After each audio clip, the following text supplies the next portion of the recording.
Hey guys, just give me a minute. Hopefully, actually I'm gonna just take this off. Have to change everything around, so bear with me.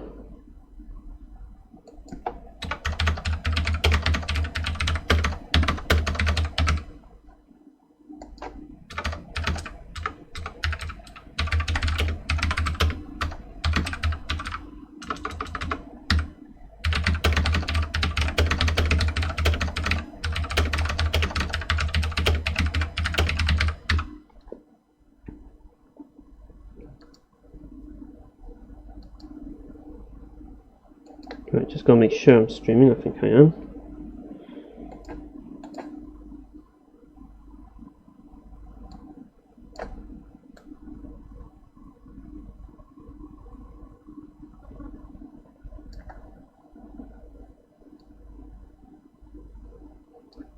I can put that one up a bit. I can take off PCSX2, I'll be needing that. Right, I want that, and I want that. But at the same time, I want to make sure that, because, say, I'll make sure that I'm live.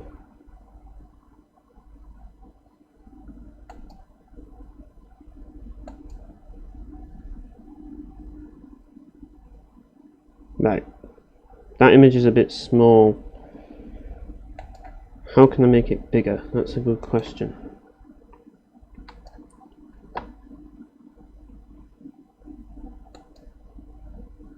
Right, let's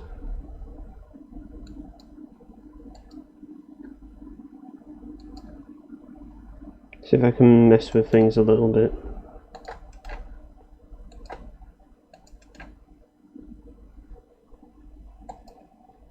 Because at the moment you can barely see it.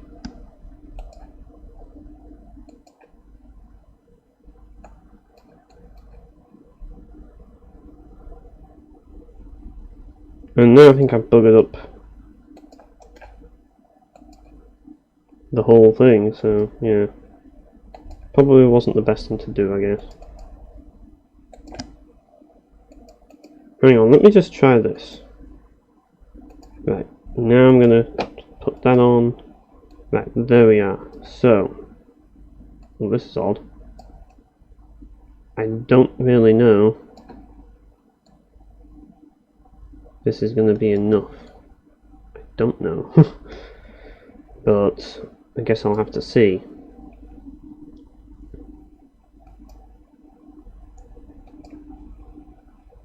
Because the head of it just might be off. I'm not too sure. If any of you guys can see what's going on, feel free to tell me, but I just want to make the actual thing bigger so that people can actually see it. Right.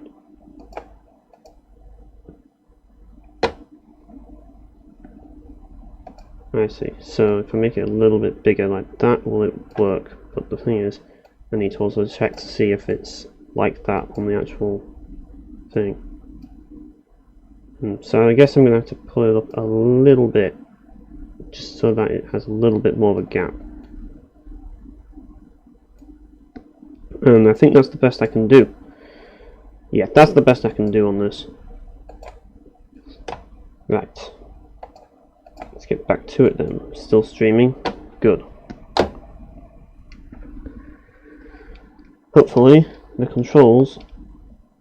Oh, hang on. Hopefully the controls are simple stuff. Because I've forgotten the control layout that I put for SNEX 9X. But yeah, like I remember, because last time I played like Star Ocean, didn't I? And yeah, that's got a different control layout, hasn't it? And I know that control layout, but I don't actually know this control layout because I never played the SNES version of Final Fantasy V, or Super Famicom version, I should say. And yeah, like because of that, I don't know the controls for it. I'm guessing that the controls are going to be like simple, but I don't know, it depends on how I've mapped it onto the Xbox 360 controller. But yeah, since I can't stream Sword of Etheria, I'm going to stream this instead. So yeah, which is actually quite a shame because I really did need to stream Sword of Etheria, I really did. But yeah, I got a bad ROM, so yeah, either that or I'm gonna have to look into it and see like if I can get it working. But yeah.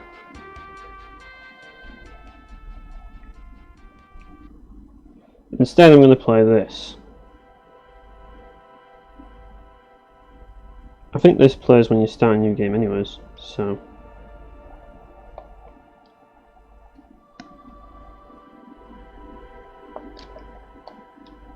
no, well, we're gonna get to see the prologue, I guess.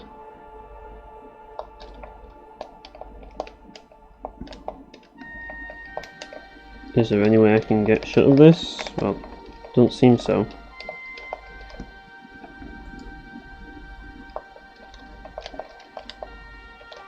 I guess we're stuck with this. I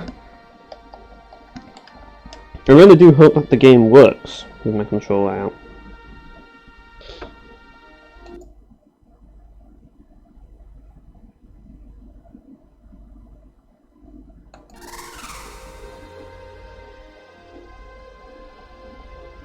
Hang on, I think the best thing for me to do is to reset the game, because that way I can just actually, you know,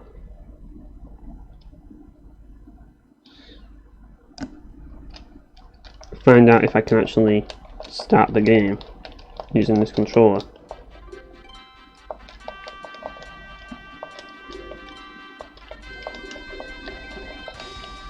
Alright, so pressing all these different buttons.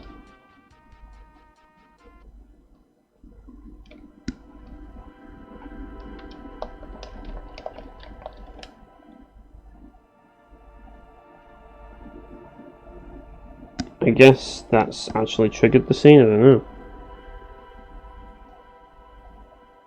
Maybe that's how the SNES version works, I don't know. Or Super Famicom, I should say. Since this game wasn't released on the SNES, it was released on the Super Famicom though. Which is probably the reason why nobody talks about this one. Well, actually I should change the title, because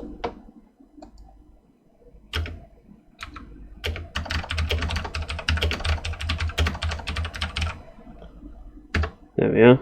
Because that's what it is.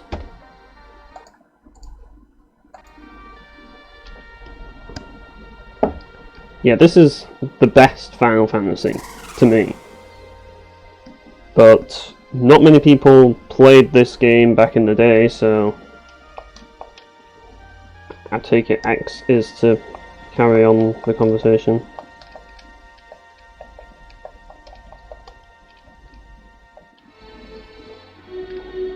But at the moment there's not really much that I can do.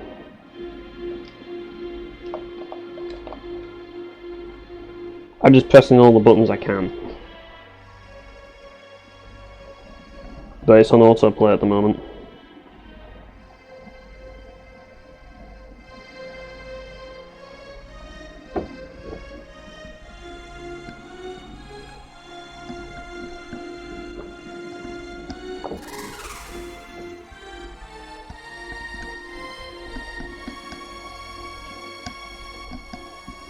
Yeah, I'm basically waiting for this cutscene, and I think that the game will start once this cutscene's over. Hopefully it's not just a, like, you know, like how you have intros when you take too long to, like, start the game.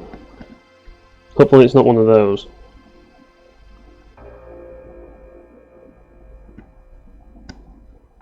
But yeah, like, main reason why I want to stream this game is because I do need some Final Fantasy footage, so, well, it kind of kills two birds with one stone. And if I'm going to stream any Final Fantasy game, then it's going to have to be this one. Because I don't want to have to really play any of the other Final Fantasy games again. Like, it's just like, I've been there, done that, you know what I mean? this is the only one that I can play and not get bored of it, you know what I mean?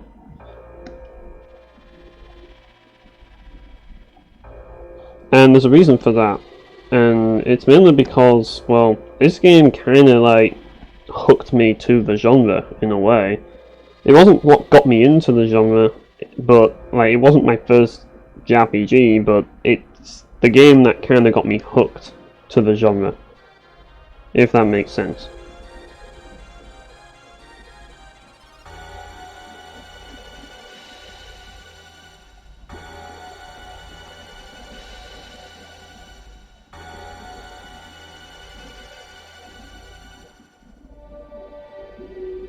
Yeah, I think we've started the game somehow.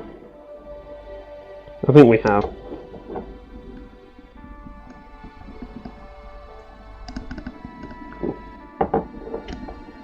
Yep. And it just starts with Butts and his chicken stood by a fireplace. Or, like, stood by a campfire. And then, holy shit, shit's going down already.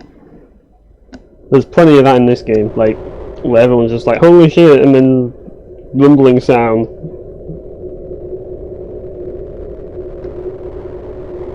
But yeah, as I say, a lot of people, like, when they think of the classic Final Fantasies of, like, the 16-bit era, it's either 4 or 6, usually. No one, I mean, people talk about this game. This isn't an underrated game. People do talk about this game.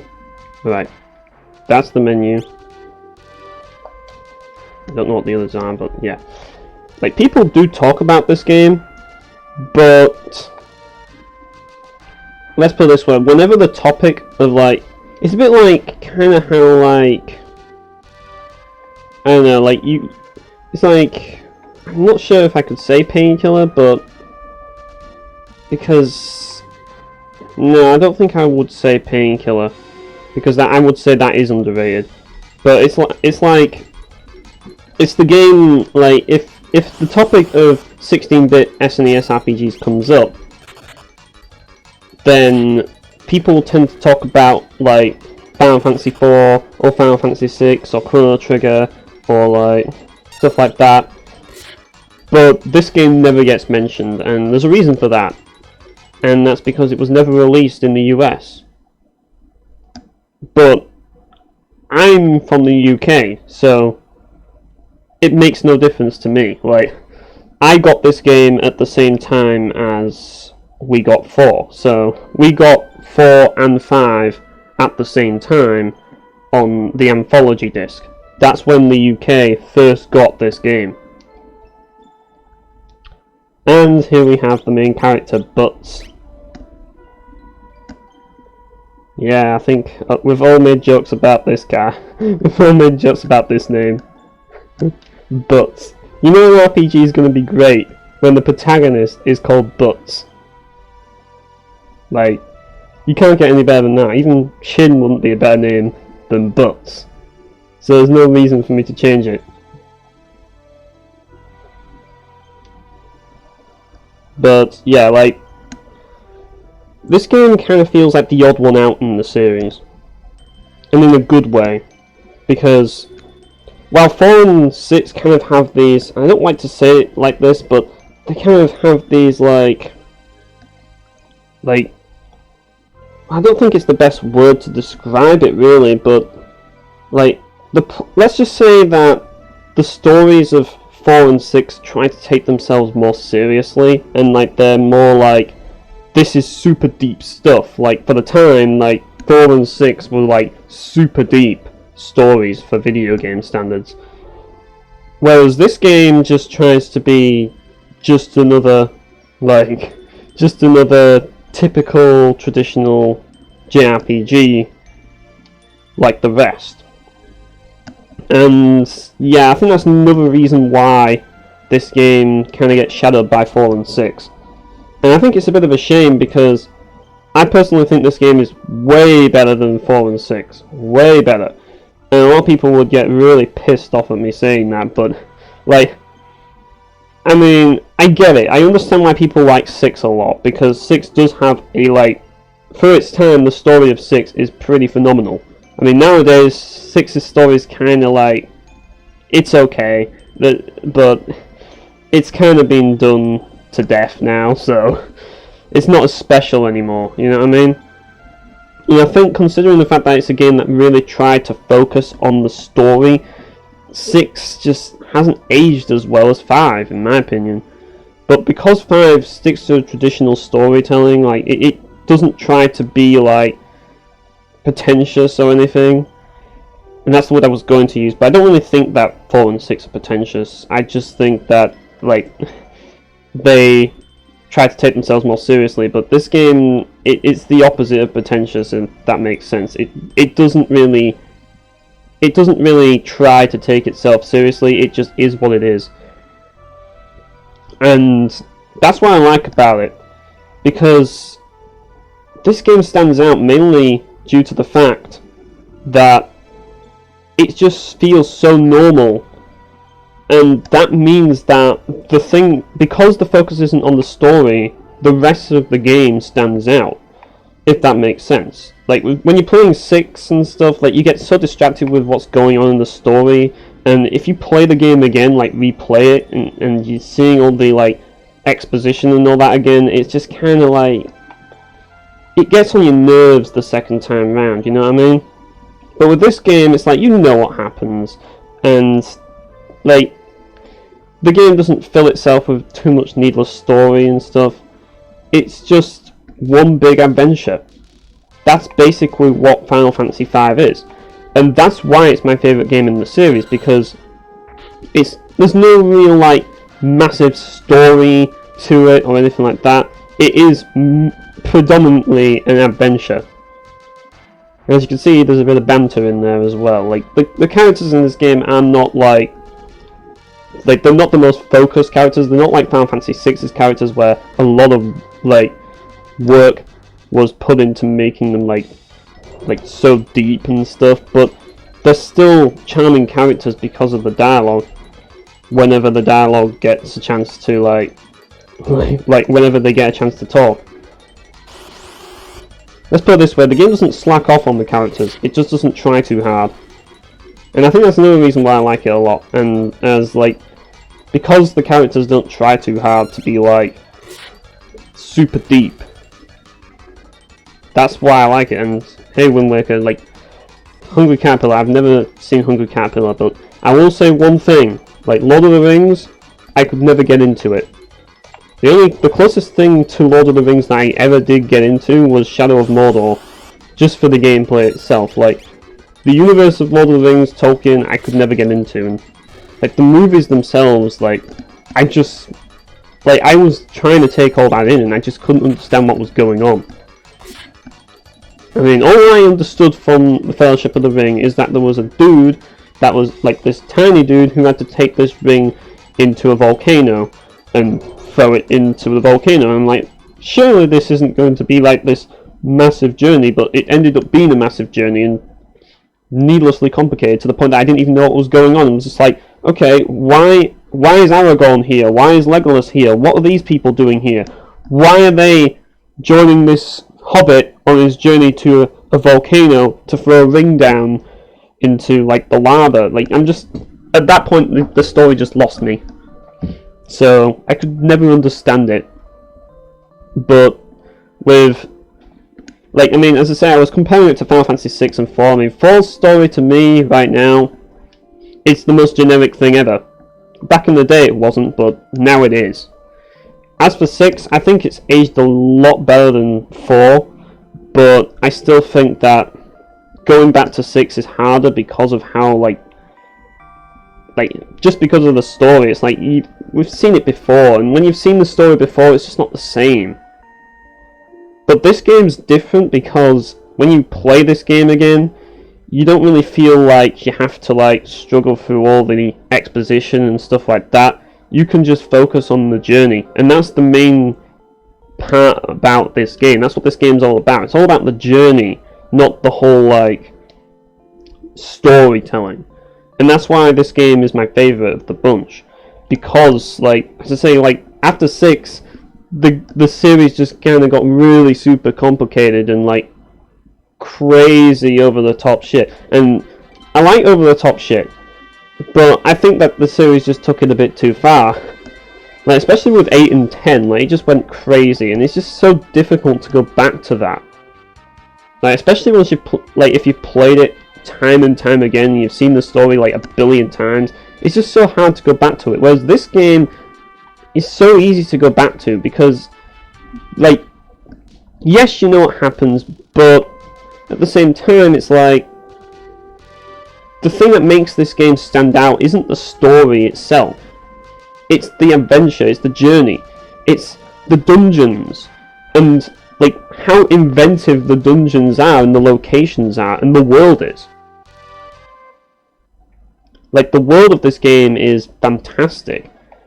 Like, I mean, in the other games, the world can be considered good as well, but there isn't that much emphasis on the world, it's more on the story.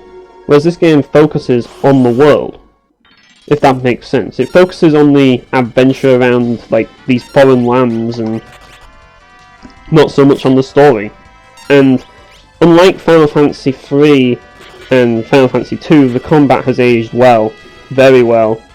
And at the same time, there's also a charming bunch of characters that actually have, like, distinguished personalities. So it's not like you're just walking around with, like, characters that have no personality. So you've got the best of everything, pretty much.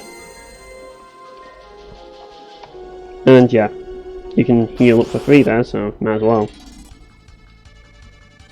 Like, I suppose Lena's kind of like the, like, more, what do you call it, like, she's the more, like, kind-hearted member of the group.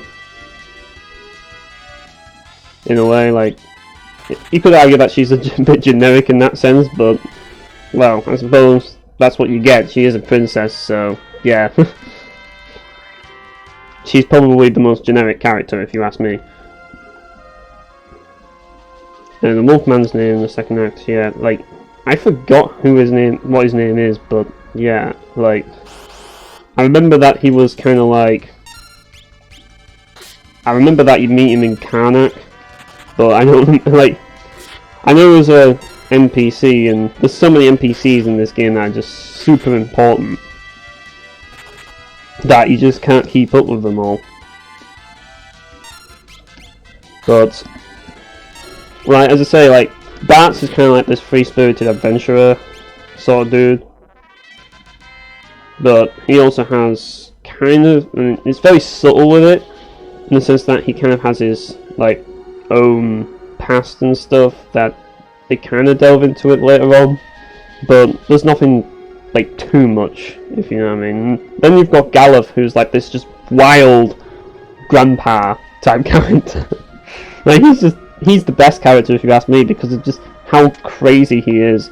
Like, he's not like your typical old man dude. He's, you know, he's actually ready for action, you know what I mean?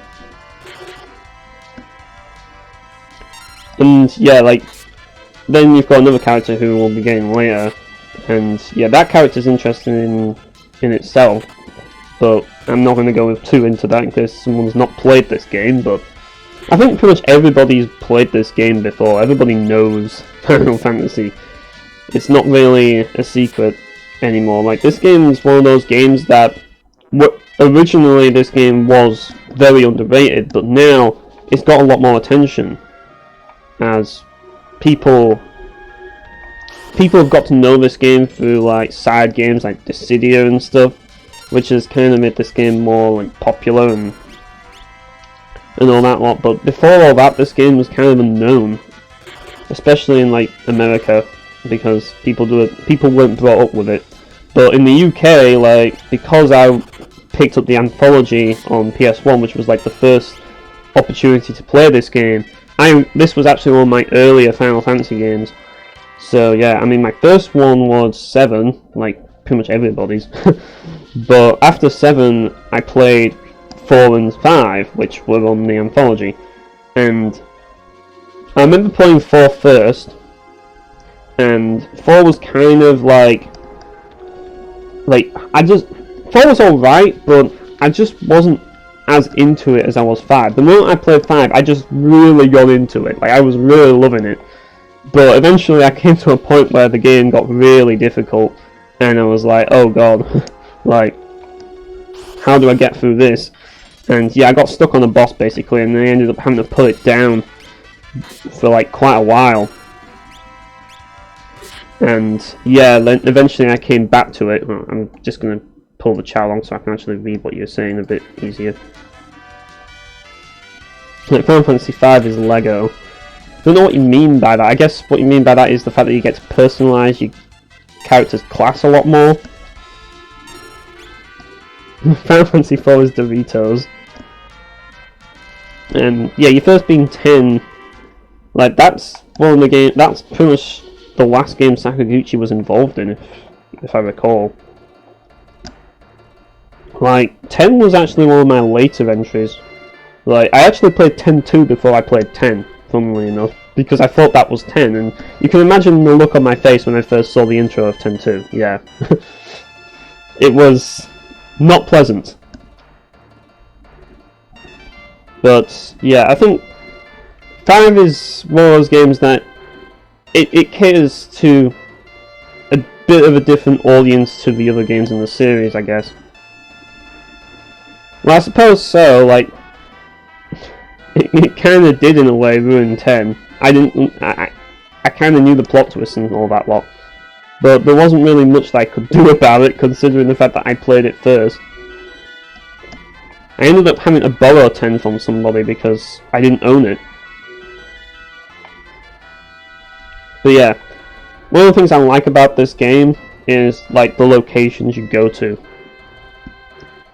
Because, oh, hang on, what's going on here? And he's off back to sleep. But yeah, I like the locations in this game because it's just such a broad range of locations. It's not just your generic, like, castle, forest, or like, I don't know, just the generic cave. Even though those things exist in this game, don't know if you have to go in here first, but there's more to it, if you know what I mean, and that's what I like about it. There's all, like, you go into this pirate's lair and stuff, which is really cool.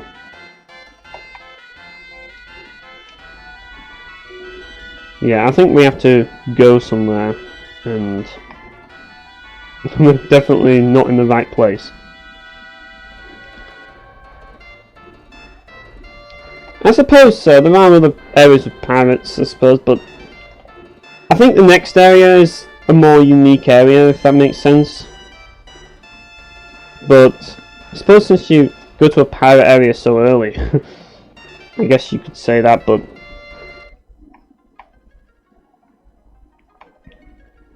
like, what's this door then? If that door leads to that, then what does this door lead to? But yeah, I was just trying to come up with an example on the spot, really, and that's the first thing I could think of, I suppose. But like, the next area in the game, like, you know the next area in the game, where like after you go from the pirates area, like, you go to this area afterwards, and it's kind of unique for, like, compared to like other like more generic RPGs. Like, no, can't do anything there.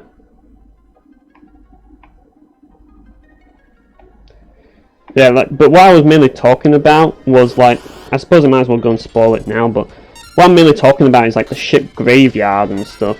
Like, and it's so early on as well. It's like you basically going through all these broken ships across the sea, and I just thought that was a really cool thing. Like, how there's this dungeon which is just basically pirate ships, just like submerged in water partially and like partially not. But that's only one of the dungeons in this game that's interesting. I mean, maybe they're not like the most unique dungeons ever. I mean, there's certain games which have ridiculously unique dungeons, but like, I think compared to like some games, they are kind of unique, if that makes sense. Right, so what's this switch do then? I'm trying to figure that out, to be honest, because it's been a while since I've played. Right, how do I get over there? That's a good question.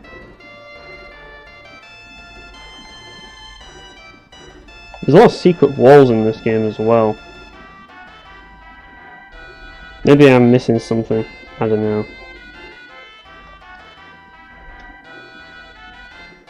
I'm guessing that I have to go through there, but I don't know. I guess I'll check the ship again.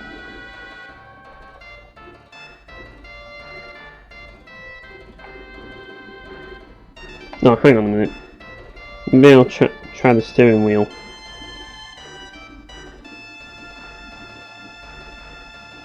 I'm not going to do anything special, really. Ah, yeah, that's what you have to do.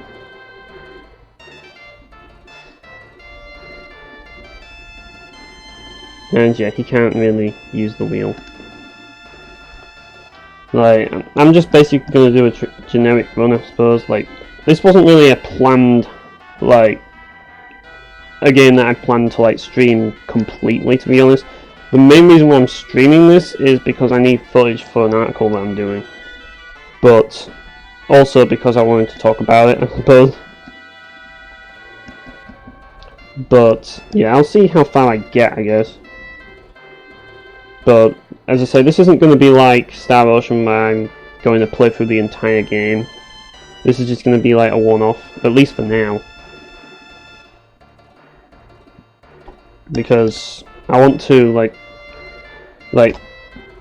I don't want to dedicate myself to a big RPG stream. Like, originally I was planning on doing a stream of Sword of Etheria, mainly because I needed to talk about that game. Mainly if I'm very from bad things. Maybe I could do that.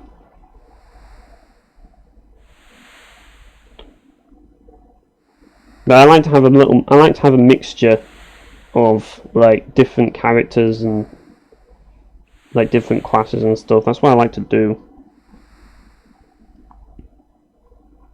It's like I like to have like a samurai and stuff usually. Like, I remember, like, I made Bats, like, this samurai, like, who also has the, you know, like, you have, like, the multiple hit ability, which you get from, like, that hunter class. That's the class I gave him, and I gave Lena, like, a lot of the magic classes, I suppose. And, like, I gave Galuf, like, I think I might have given him, like, blue magic, if I recall, I don't know, but... No, actually, I think I gave that to Lena. But like I say, I'll see. Like, ultimately, I'll see what I think about what classes I want to do, because obviously, I don't want to go the same classes I did before if I do get to that point. But like I say, it depends on how long I play for. Like, it might be like. I don't know if I'll be streaming through this, like, a lot. So I don't think I'll get to that point, really. Yeah, that was a good strategy to have, like, Spell Sword and, like, Rapid Fire, or... as it was called in the PS1 version, I had S-Shot. Like, the translation in the PS1 version was pretty bad. Let's put it that way.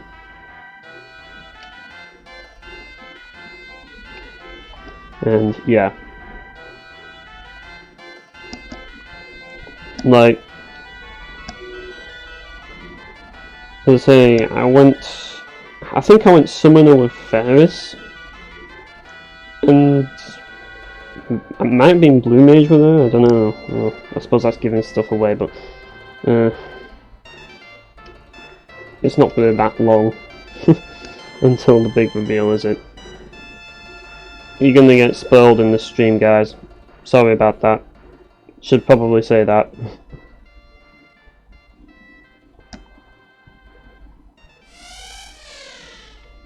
But I don't even really know if you could even consider that to be like a spoiler, really, because it depends on how you look at it, really, I suppose.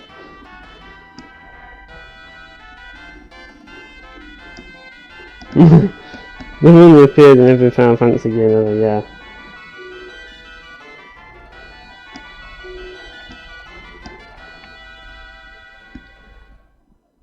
I mean, when I first played the game, I didn't think any different with the whole thing.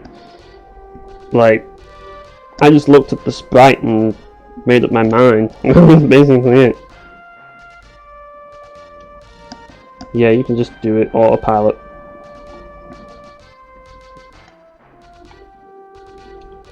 But yeah, I know that there's a town that you can go to.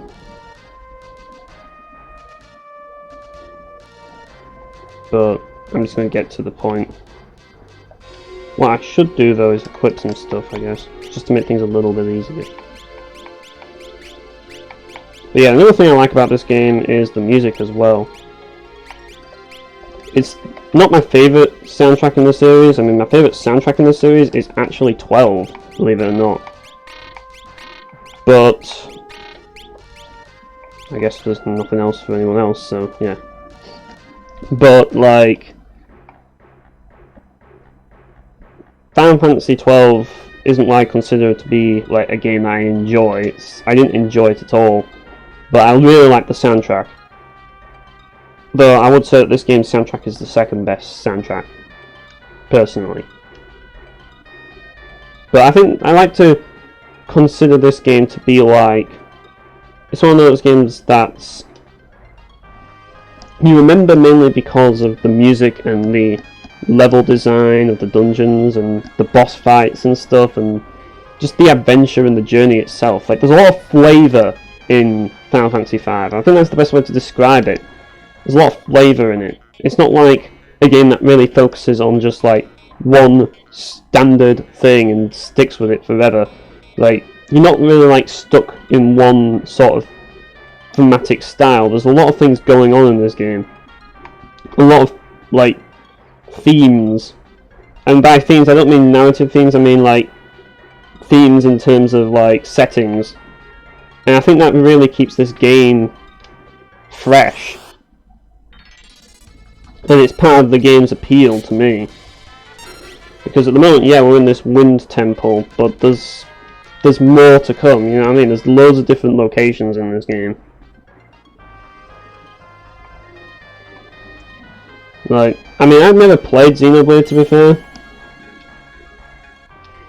I mean, I only recently started to play, like, Xenogears, which is a game we never got.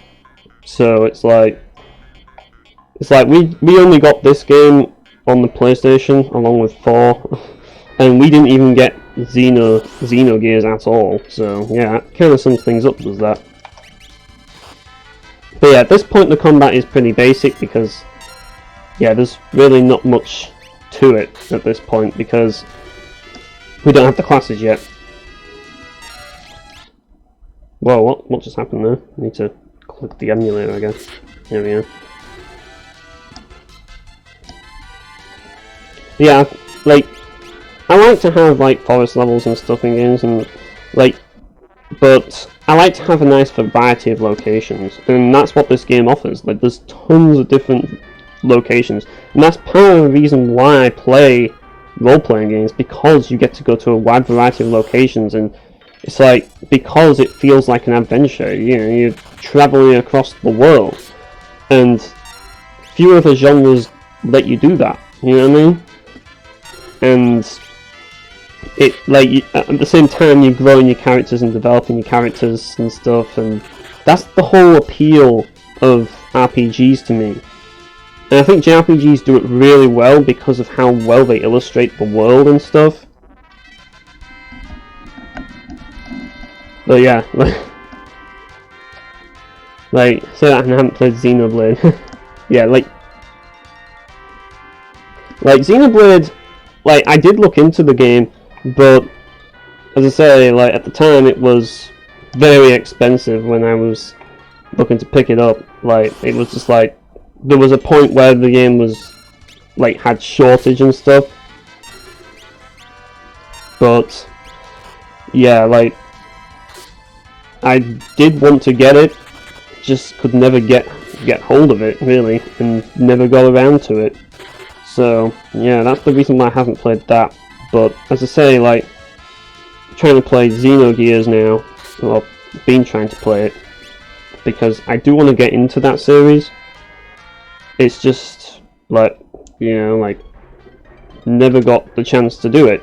So, oh, this is a room with nothing in it. Great. Very handy. But yeah, I don't know what you thought of Xenoblade, but like, maybe it's a brilliant game. I don't know, like, as I say, like, one thing that kind of bothered me was that they released it on the 3DS, but you need the new 3DS to play it. And I'm like, why can't I just play that on my 2DS? Like, seriously. If you're going to release it on that console. So yeah, I was a bit bothered by that. Treasure. That'd be handy. Hopefully I've got some tonics. Oh, that's another broadsword. I suppose I can equip that.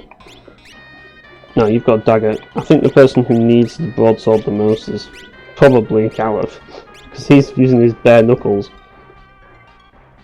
Although I do want to heal Lena, because she's got 3 potions. Hopefully, actually I think I should put her in the back row. Yeah, that's probably the best idea.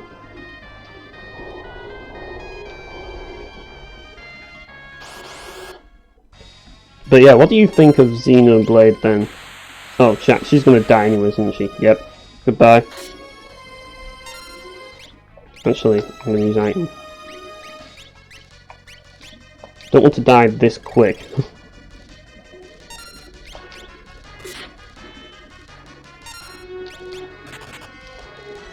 I guess so, like, maybe I will check it out. It's like, for example, another game that really appealed to me was... well, yeah, I don't think you attack at this point yet.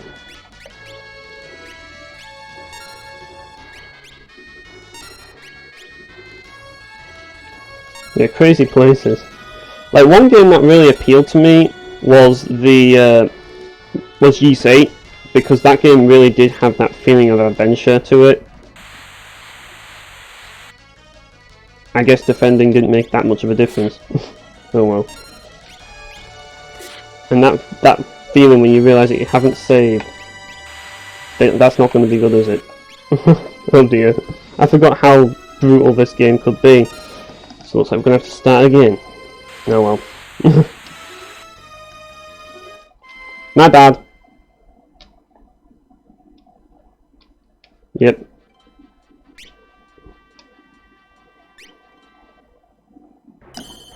Oh, hang on a minute. I saved there, didn't I? I guess I did. I don't remember saving. Hang on, let's have a look at my health and stuff. Is it worth using a tent? I don't know. But it's good that it autosave. Thank God. You don't think about these things when you're streaming, you know what I mean? But yeah, like, Ys 8 had it nailed, like, how it had like this massive island for you to explore, and it mainly focused on that exploration rather than just having like this really complicated story, you know what I mean? I mean, I'm not against complicated storytelling, it's just that I like to play like games that have interesting worlds, or like massive, like not massive in terms of open world, but like worlds that feel massive in terms of like variety. That's what I like a lot of. And of course, you've got to have a good soundtrack to go with that. But like, why considered, as I say, you say that was definitely one of them that I enjoyed because of the world's design. I suppose, like, I say, I haven't played it. I'm just assuming that it might be good. I don't think that it will be good. I'm just assuming that it might be good.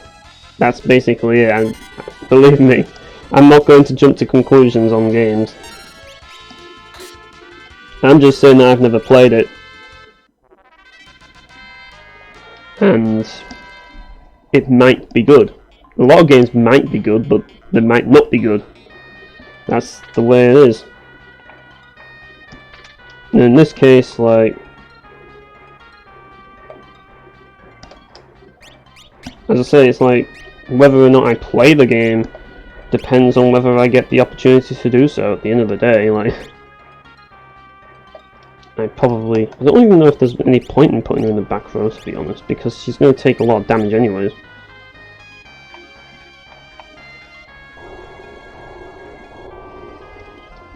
But yeah, I can't really speak on Xenoblade, honestly. Maybe I should play it, maybe I shouldn't. I have no idea, because I don't know enough about it.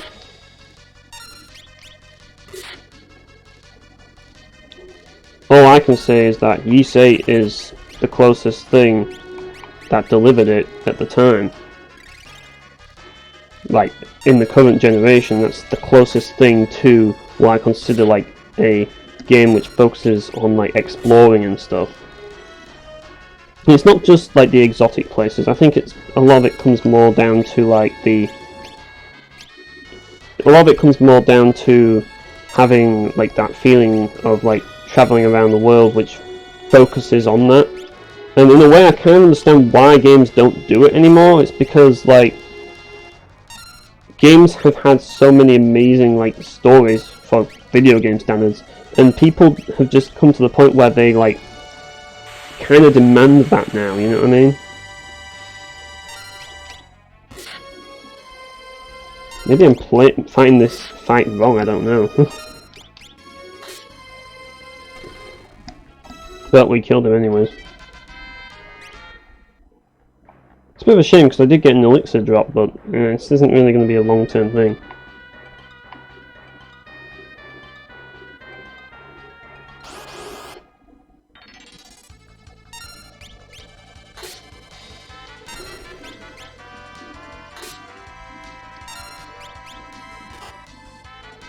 Well, I guess so. But I was talking about when his wings were like curled up. Like, I don't know if that was kind of the case of don't attack him or not. But yeah, you are right, there's not really that much to it at this point.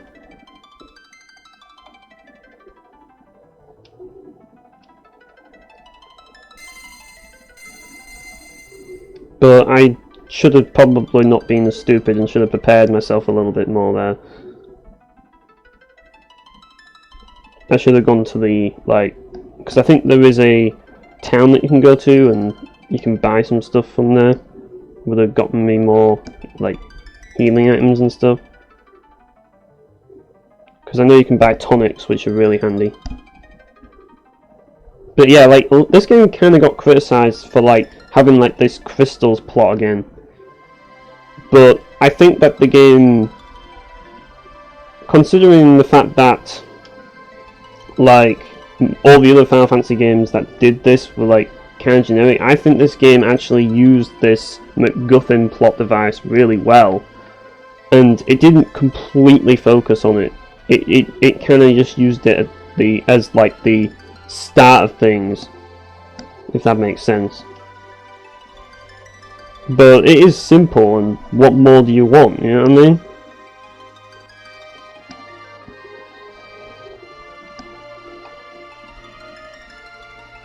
But yeah, I don't know what your opinion on Xenoblade is, so if you want to tell me what you think about it, feel free.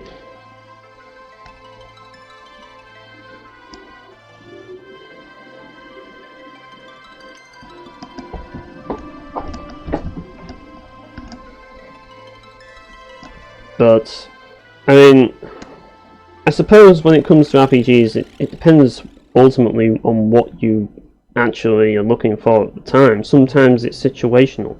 Sometimes you want something with a deep story, sometimes you don't.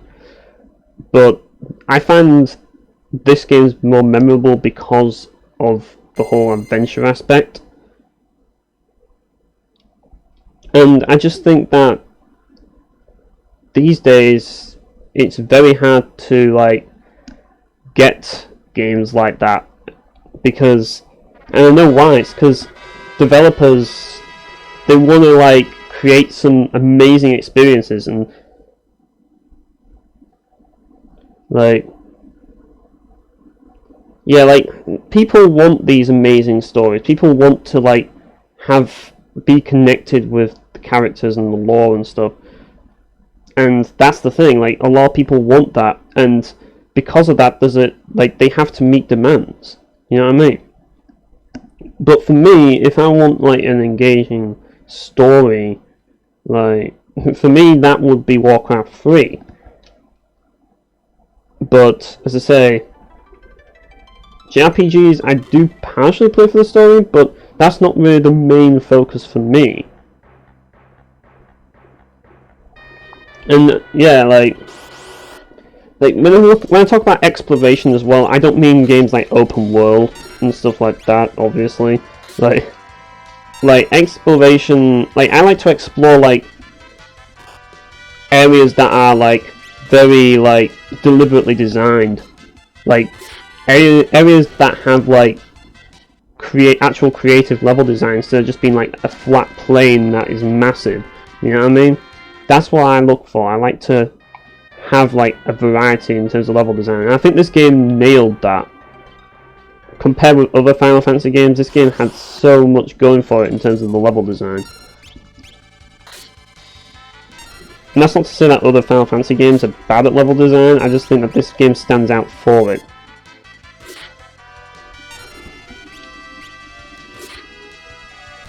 Yeah, Xenoblade Chronicles X, as I say, I don't have a Wii U, so I won't be able to play that, unfortunately. Like I say, it does look pretty interesting, but that one I won't be able to play. I probably could play Xenoblade Chronicles 1, I suppose, but I don't think I could play, like, Xenoblade Chronicles X unless I bought a Wii U. But yeah, I guess I should look at the video. Definitely. But yeah, I mean, at the moment I'm kind of broke, so I don't think I'll be able to, like, buy any new games anyways. I mean, suppose that, like, because, as I say, Xenoblade Chronicles X is quite recent. Well, it's not really recent to today's standards, but for me, I consider it recent because, like, I'm behind everybody these days. If there's anything I'm used to, it's being behind on games. I'm definitely used to that. I mean, it's kind of been tricky to catch up on games with other people. And there's just so many games that come out, it's just like, you just can't keep up. You know what I mean? And that's usually the case with me. I should probably save, because otherwise I'll get my ass kicked again.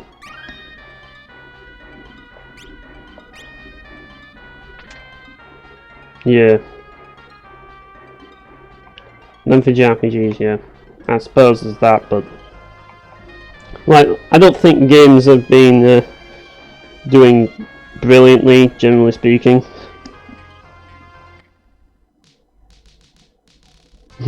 Ambush bosses. I'm actually manually controlling it again, I suppose. No, hang on. What just happened? Oh, really? I just clicked off? Wait, let me just put the chat up again. There we are. Yeah, that's where we need to go, but I'm probably going to go to that town first. I think it's a little one, because my memory of this game isn't the best. There it is. Dear.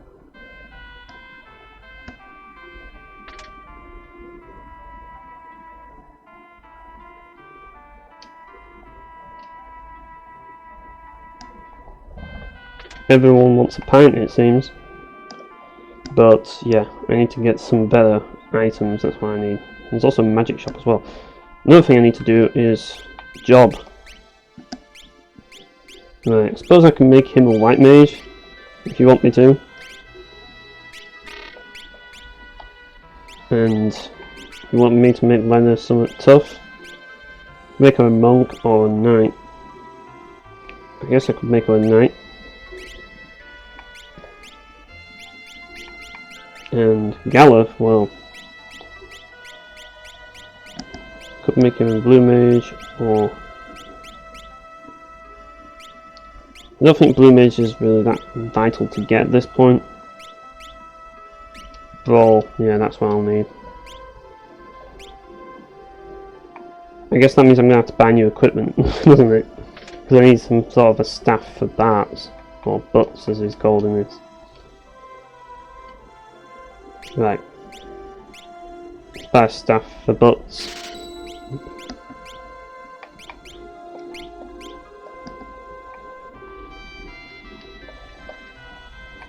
Right. Yeah, I played a bit of Secret Mana. I played a bit of Second Densetsu 3 as well. I remember playing Second Densetsu 3 co-op, so that's the reason why I never really went back to it. I wanted to play it with a friend, but I didn't get that far. I think I got just past the wind, like the wind section, like wind dungeon in the game.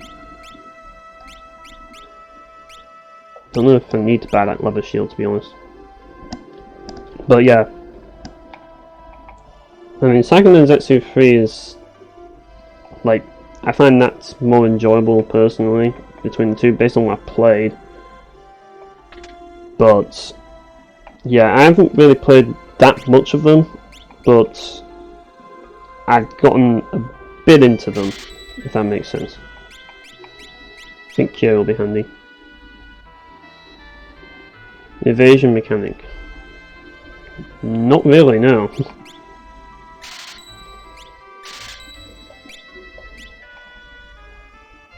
Like, as I say, like Secret Mana, like the thing that stands out to me the most is the fact that you have to charge up your sword to like 100% and hit with it. And I think people, like some people got a bit pissed off by that. They didn't like the fact that you had to do that. Right.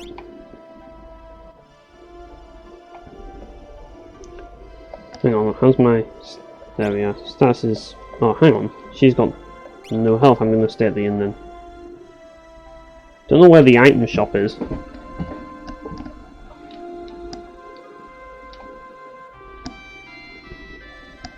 But yeah, it seems to be like a pretty cool series.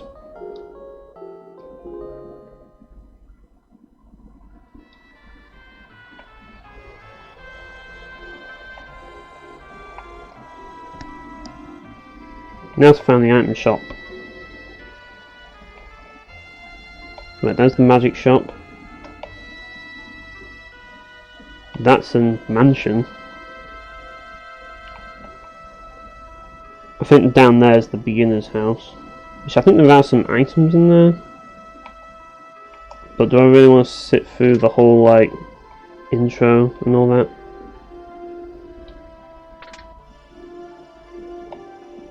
Like, the whole, like, this is a treasure chest, you open it and stuff. And there's that treasure chest there as well, but there's free stuff here.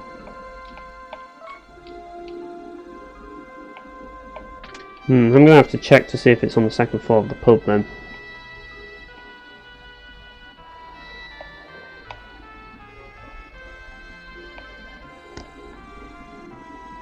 Yeah, this game has a lot of like things like secret paths and stuff and things like that that make it a little bit more interesting.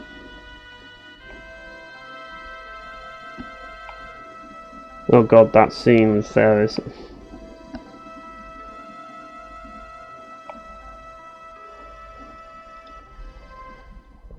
Why they did this, I have no idea.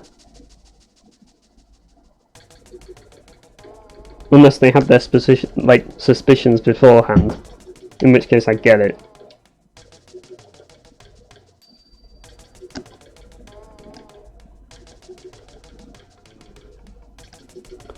But yeah, I think this kind of gives it all away, really.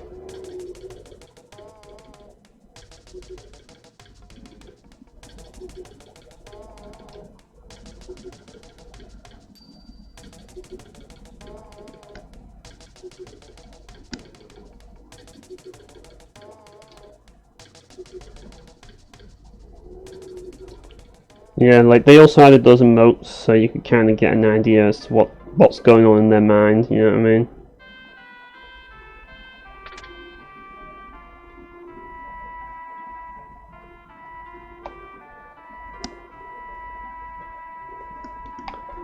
Which I thought was a pretty cool thing.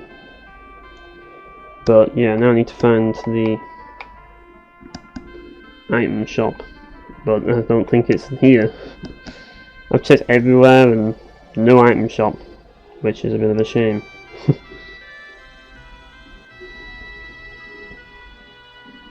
Unless there's something that I'm missing, but I don't know. I suppose I'll just carry on.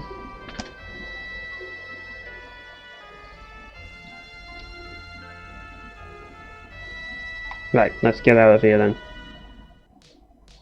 Because I know the next dungeon is going to be a bit tough. I should also give Ferris a job.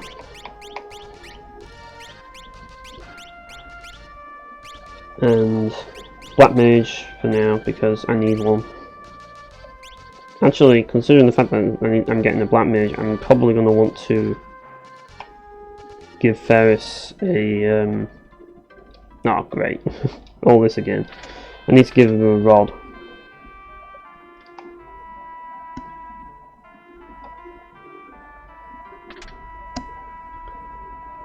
Yeah, can't go and fight without a black mage, because that would make you severely weakened. And I also need to buy some magic as well, because that's something that you kind of need to do. If I recall, magic plays a big part in the next area as well. So yeah, I want to get bolts ideally. I'm going to get ice and fire as well.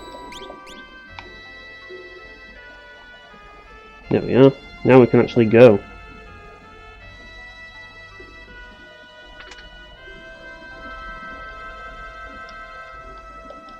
Right.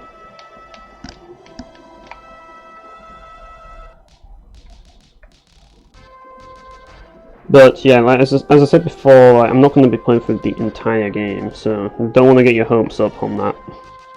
But at least I'm not planning on it.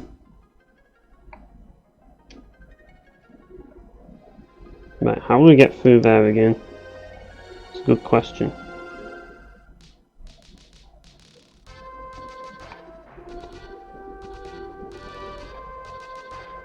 Unless we have to go back to the cave. Or I'm missing something.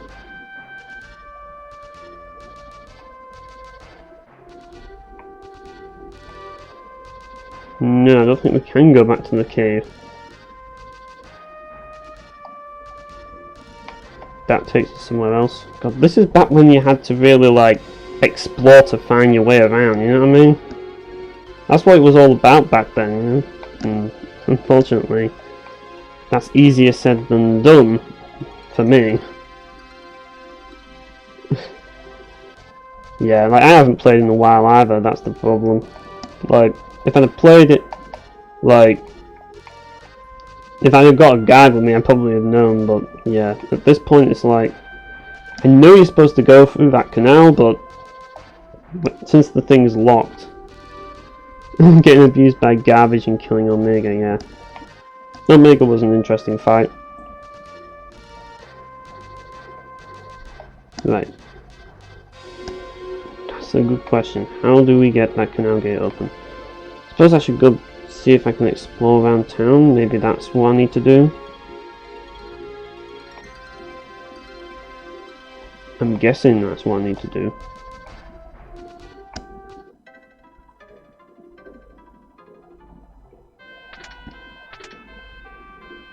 Right. What's that big mansion at the end then? Yeah, that's the tactic I used in the end. Like, Final Fantasy V is one of those games where the bosses are really hard until you can figure out... Ah, that's where you had to go. The big mansion, of course. Like, it's really hard until you can figure out, like, exactly what you're actually supposed to do. It's one of those games that wrestles with your brain a little bit, you know what I mean? Like, but if you actually like think outside the box, sometimes you can actually like make your life a lot easier. Especially in like the sense that the game has a lot of glitches, which kind of like break the game in a lot of ways, and it encourages you to use all kinds of different spells and stuff that you would never normally use in other games. Like, and the only reason why I found out about all these was because of H.C. Bailey's Let's Play of the game. Like, his Let's Play of the game like covers so much about the like glitches and stuff that you can do. It's ridiculous. Mask kills 90% of the bosses. Yeah, I suppose it's a case of like knowing that it does that. You know what I mean? You gotta think outside the box sometimes. Hey, Boss and Biff, how's it going? But yeah, backstory time. Don't tell Butts about the crystals. I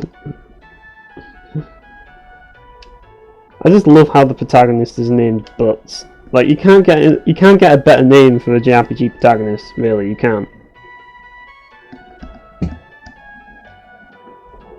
But yeah, just a heads up, Balsam. I did try to play through the Sword of Etheria, and this is kind of like this is basically the replacement for that because I couldn't get it to work. So, Edge Maverick.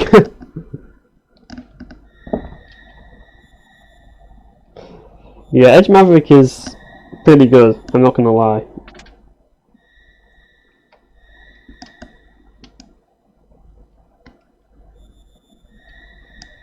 But it's a toss-up for me. Like, Butts is really good.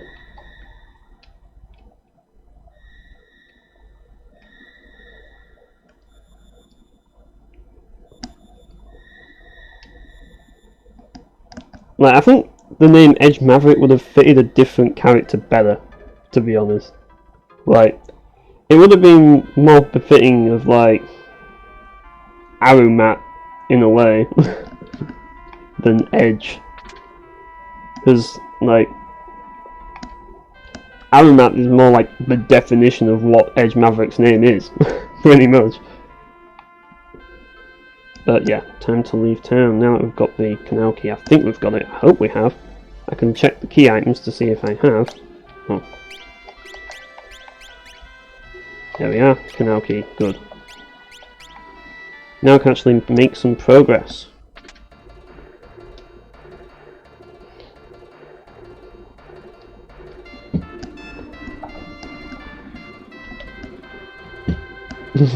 I'm going to leave you here. So, Ferris's plan was to get them drunk at the bar so that Ferris could leave. Crow F. Media. Yeah, there's some odd names, I guess, in Star Ocean 4.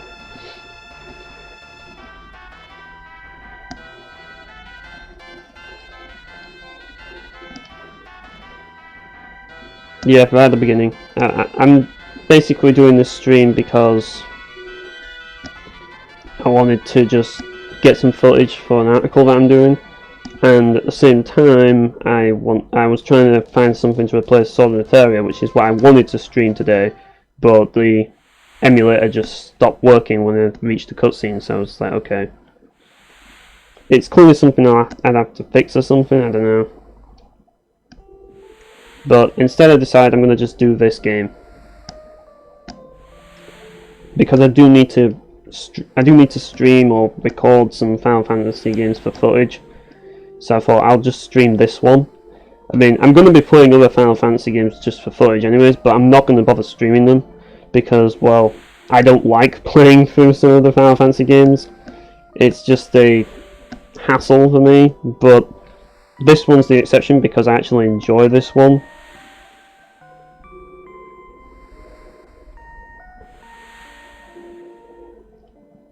I love how he says that when he's flexing his muscles.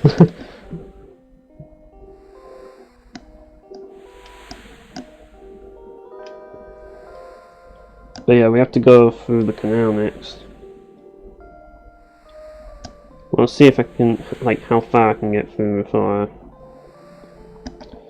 I think it's a good time to call the stream, but as I say, I think I'll get through the next section, like the ship graveyard at the very least.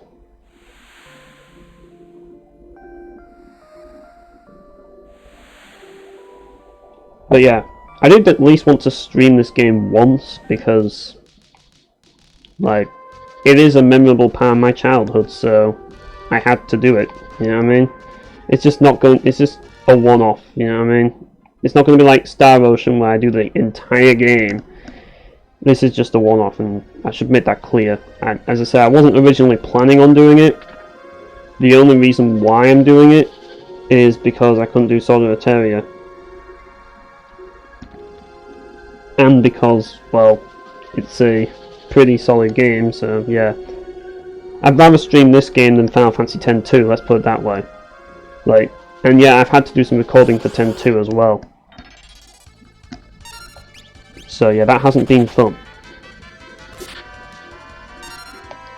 Oh, black magic. To use bolt on everyone. And yeah, I really should put Ferris in the back row. Yeah, X-2 does have a job system like 5, but like X-2 is I don't really care for it as much, obviously. Mainly because, like, as I said, the thing that gets me hooked on this game is, as I said, the feeling of adventure, but X-2 kind of reuses a lot of areas from 10, and it doesn't really have that feeling of adventure in the same sense, at least for me. Oh, the moment I swap their positions, they're in the back row now. Great.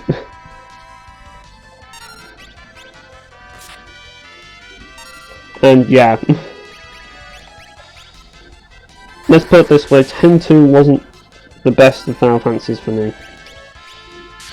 But yeah, focus on the Black Mage, that's killing you, typical.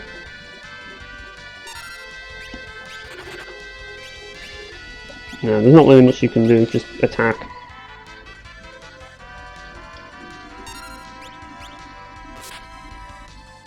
"13. Yeah, that was the game that pretty much killed the series for me, so yeah, after that I just stopped.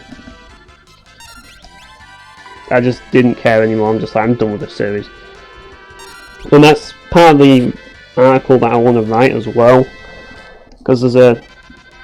and I'm trying to be a bit more objective with it than normal, because I want people to see...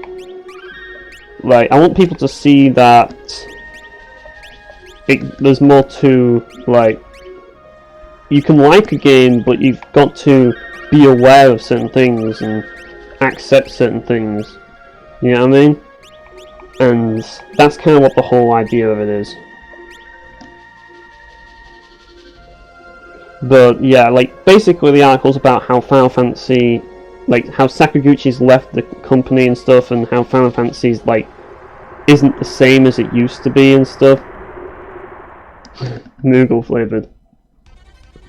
Yeah, like, Final Fantasy is just a brand at the end of the day, and the whole point in the article is to help people, is to basically, and I don't, the thing is that a lot of people already know this, I believe, like, a lot of people know this, but I just think not enough people do, and I just want people to understand that brand names do not truly make a game, you know what I mean? Yeah, pretty much, they went to Miss Walker and Olive Soft. And, yeah, people still think in their heads that this is the same thing, you know what I mean? They still think that Final Fantasy 15 is going to be another epic Final Fantasy game because of the brand name. They're stuck to this brand name, and really the whole point in the article is to basically talk about how brand loyalty isn't a good thing. I mean, but at the same time we also say that branding isn't necessarily inherently a bad thing, because as I say, like with games like Dynasty Warriors, like it helps to know that a game's going to be called Dynasty Warriors because you know what you're getting into. You know what I mean? Oh, crap. That's nasty. But in a lot of cases, branding, it's just marketing. Really, that's all it comes down to. I mean, Final Fantasy 15 is, to me, not a true Final Fantasy game. It's not a Final Fantasy game, really. It's just called Final Fantasy. And I want to distinguish that point. And that's why I want to use specifically, like, the newer Final Fantasy games as the, like, images. But I also want to use some of this as well to remind people what Final Fantasy used to be like. And that's kind of what I'm planning on doing.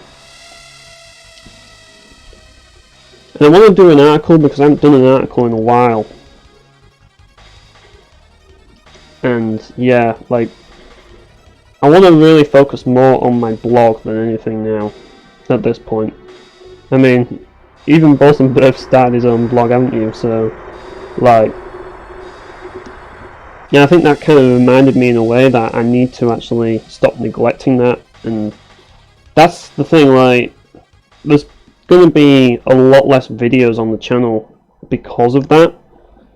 And you'll probably start to notice that. And the reason why is because I want to focus more on the written side now.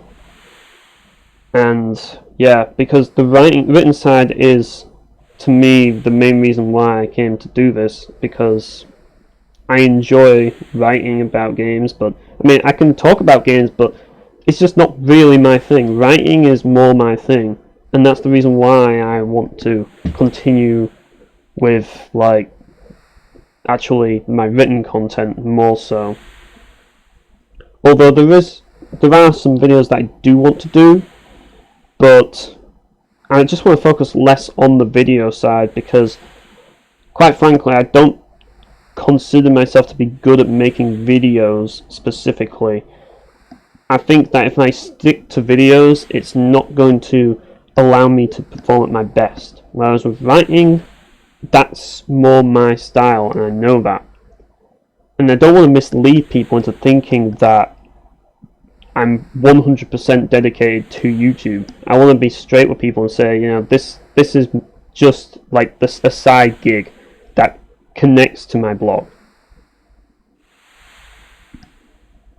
Yeah, that's another thing as well. Like, I fix a lot of things as well. Like, there's certain things in my reviews that I look at and I'm like, no, this has to change. You know what I mean? That's kind of the whole thing. Like, the thing about it is, with videos showing my blog off, it's like, do people want me to show a video of me just showing writing? That's the thing, it's like, because that's basically all it is, I suppose. I mean, I did try to, like, one time advertise it, but, as I say, like, it wasn't really the best way of doing it. I do have another idea, though, on how I can really push the blog, but until, like, because I'm actually working on something more interesting that ties into what I do on my blog, video-wise, and I think it's going to be a one-off on this occasion, but I'm hoping that doing that will allow me to advertise my blog a little bit more. I mean, I understand that a lot of people enjoy watching videos and prefer that to writing. Like, I totally get that, and that's another reason why I don't want to be so pushy and stuff, because some people just want to see videos, and that's perfectly fine. But obviously, like, I do appreciate people who come onto my blog and check out my articles and stuff, and my reviews mainly. But yeah, I need to start doing more articles and taking it a little bit more seriously, and that's what I'm focusing on at the moment. But yeah, I mean, my blog is, it should be, the link to it should be, I don't know if it's in this description, but I know that there is a link to it on my channel page.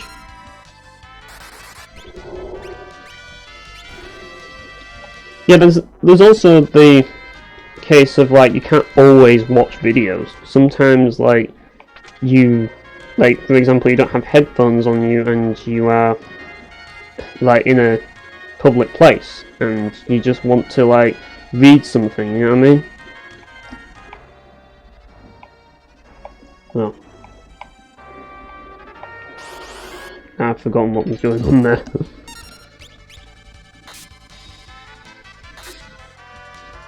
All YouTubers are bad. Well, I guess I'm terrible then.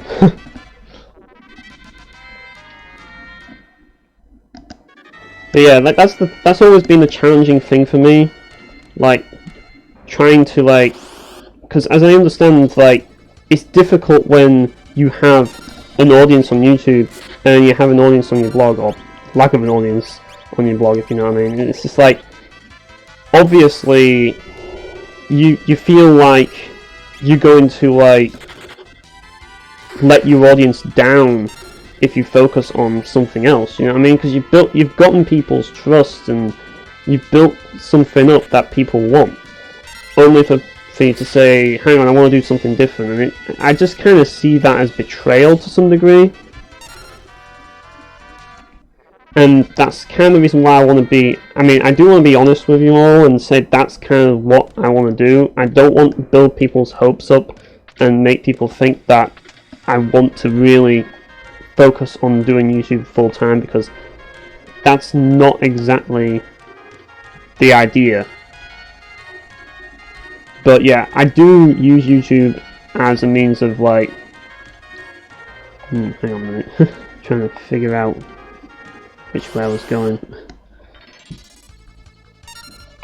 I mean, I use YouTube because part of my blog has videos on it, and like I like to put gameplay videos on my reviews because I know what I like to see, and that's why I always focus. I focus on writing things that I want. If I want something in an article or a review, I want it in there, because if I want it, then you know I'd expect that other people would also want it. It's like, I want to see footage because I want to see for myself if the game is for me or not. And I think it's important for other people to make that judgment, you know what I mean? Like, I want people to make their own judgment, but I want to help people. And the best way to do that is to show footage and all that lot. And the best way to do that is to do these videos, you know what I mean? And at the same time, you can get screen caps and stuff from recording. Ah, that's where you have to go, the stairs. It was sneaky with that, weren't they? Yeah, I think I'm going to have to... yeah, that'll do. Just one. But yeah, that's kind of the idea that I'm trying to make, really.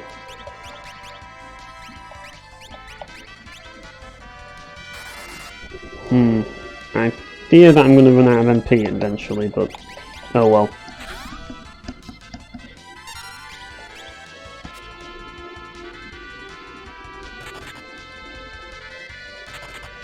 And now Len's getting destroyed. There's some interesting looking enemies in this game as well. Well, I think the reason why they make MP items expensive is because back then the philosophy was that you had to save up money to like they didn't really have grinding and stuff in mind. The whole thing was about kind of like managing your resources and stuff. And then eventually, you know, people decided, oh, we're going to grind and stuff, and they didn't really have that in mind at the time, if you know what I mean. And they designed it around like, oh, you don't want to run out of potions, otherwise you're going to have a hard time in the dungeon and all that lot, and then you won't be able to get out, and then you'll get surrounded and you'll die. You know, that's the whole idea of it. But technically you can just grind and not have that problem, and that's what people did. And now RPGs have to like design it around the fact that people grind levels and stuff to make it more challenging and more interesting, you know what I mean? And that's kind of the whole idea. And yeah, like, that's the thing, that was the idea of what it was back then, but obviously, like, times have changed now. We know now that we need more in an RPG than just like trying to make things expensive. Yeah, that's the thing, like, and grinding is like everything that they've been trying to solve. You know what I mean? It's been treated as a problem. As much as I enjoy grinding in games, like especially games that make grinding fun, like Valve Profile 2 and the Star Ocean games, and also like I enjoy like just doing combat in UC as well. So yeah, like aside from games that make grinding fun, like that don't make games well, you know what I mean. Like aside from the games that don't make grinding fun, I like grinding. I do.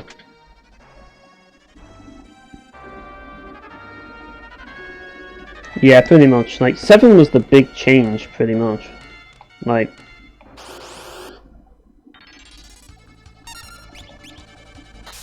Yeah, like that's the thing. Like. Also, that's one of the flaws of Valve Profile 2 as well. The fact that you can like carry 99 of each item, and you can exploit that big time. But when you don't have much money, it's actually pretty difficult. But if you farm a lot in Valve Profile 2, you can become like unstoppable. So yeah, it's one of those games that really rewards farming, and I personally don't see the issue in that. I suppose if you're looking for more of a challenge, then you probably will see an issue in that, and rightfully so. But it depends on what you really look for in the game. And for me, I play games for the experience. Like, as I said before, the experience of adventure. That's the main draw to games like this for me. Valve Profile's easy mode, yeah, that is the hardest difficulty. And it's also impossible to, like, get the best ending on the easy difficulty as well. So it's basically pointless. It's basically their way of trolling the player. And yeah, this is basically the big reveal, pretty much, that I kind of spoiled. You want a real chance to play easy mode? Yeah, I suppose, yeah, but you don't really get rewarded for it. Black and White 2's easy mode is hard. I never played Black and White 2. I never played Black and White either. Those are the main, like, I just skipped over them, and then I played X and Y, and then I was just like, you know, I'm kind of fed up of Pokemon. Like, the series is just, it's, like, the last Pokemon game that I really enjoyed was Pokemon XD, and after XD I was just like, yeah, I'm just getting sick of the formula. I mean, don't get me wrong, I knew you were too beautiful to be a man. And this is an old man saying that. But yeah, like, as I say, Pokemon, for me, it is my childhood, particularly Gen 2. That's the game that connects to me the most, that I really enjoyed the most. But like, after XD, I just got sick of the formula. It's just the same thing over and over and over again, you know what I mean? And for some reason he's kind of hungover. Either that or he's just, I don't know. He's been having weird dreams.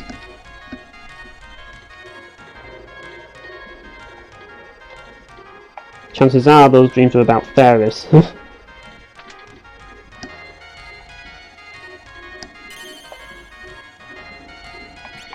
But yeah.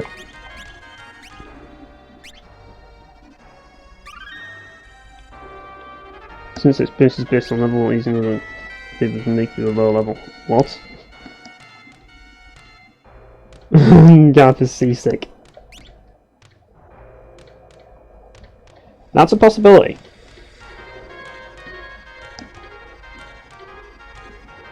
Hopefully I did save the game. I've almost got the same level of amnesia Galuf has, to be honest.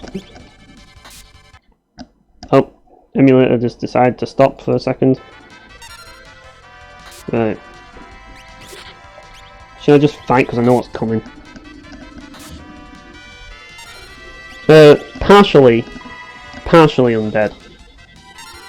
but partially not. That's the best way to put it, really.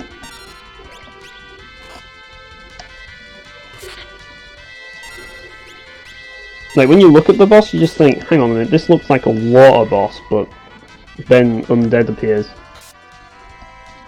I think you can, but I'll have to check, like, to see, like, because you've got to wait for it to be in its undead form first.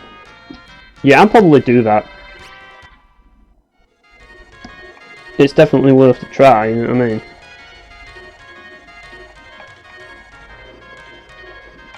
mean? Yeah, I didn't need to go on there then. Oh no, not again, not behind.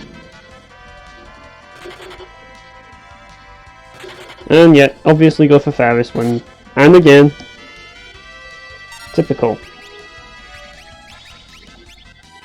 Ah, I should have used fire.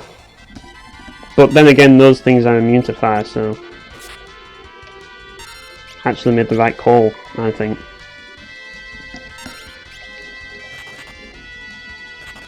Yeah. I think making Galuf a monk is the best thing to do, really. Kind of fits his character a little bit.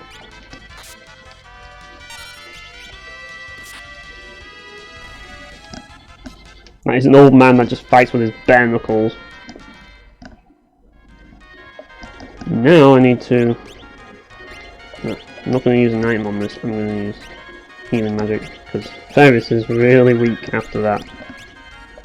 Best class for Galuf is Dancer. But we don't have Dancer yet, so we can't use it. I was talking about the class we have at the moment. Like a dancing monk, just imagine that.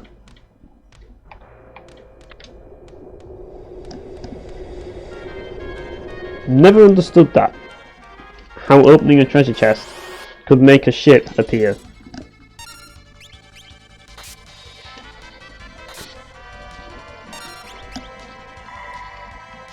Yeah, apparently there was a necromancer class in like the GBA version, which sounds pretty interesting. But yeah, once you get the additional classes in this game, it really does become more interesting.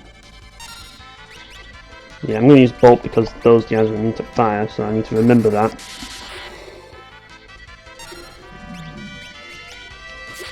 And then I can just destroy the skeletons. Oh, I see. It's one of those, is it? It's like, even though I never got it, apparently there's a weapon called the Angel Slayer in Valve Profile 2, which you get for beating the Seraphic Gate like 11 times. And it's just like, really? And then after that you can't really use it, but it's super powerful.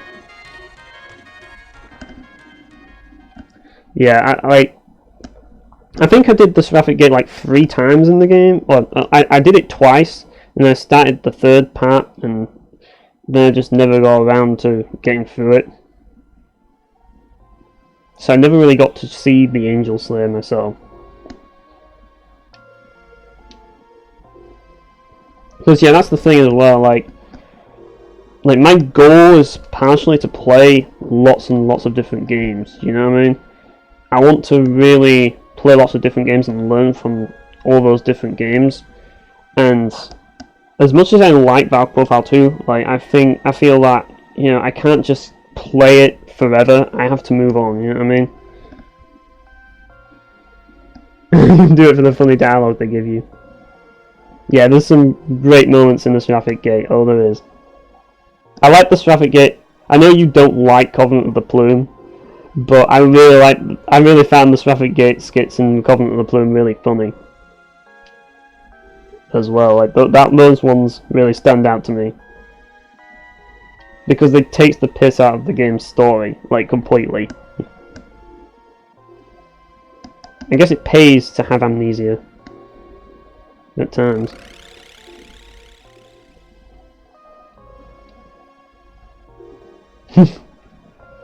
Galuf being Galuf, pretty much. No one fucks with him.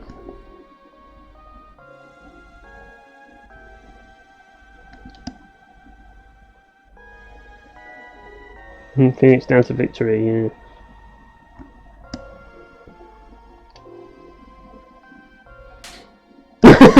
He just bitch slaps him.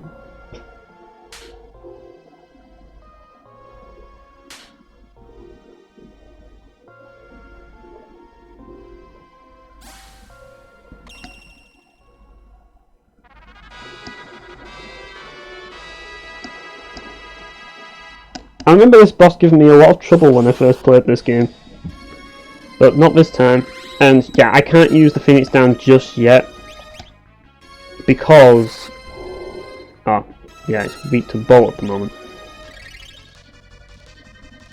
Because like it's not undead yet, so. Oh, thanks for that.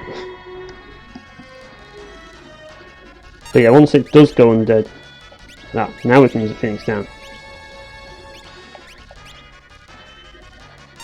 And it didn't work.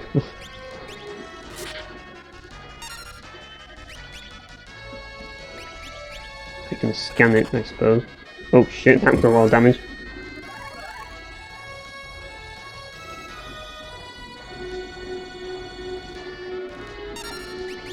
I like the boss theme in this game as well. It might not be like super fast paced, but it's one of those boss themes that really creates that sense of terror.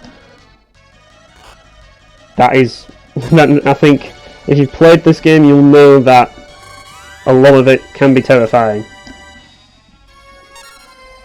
Yeah, I needed to heal Lena first. But yeah, I can use Cure as well. But Fireworks.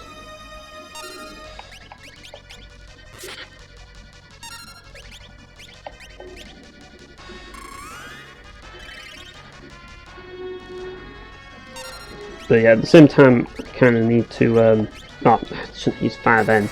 Oh well.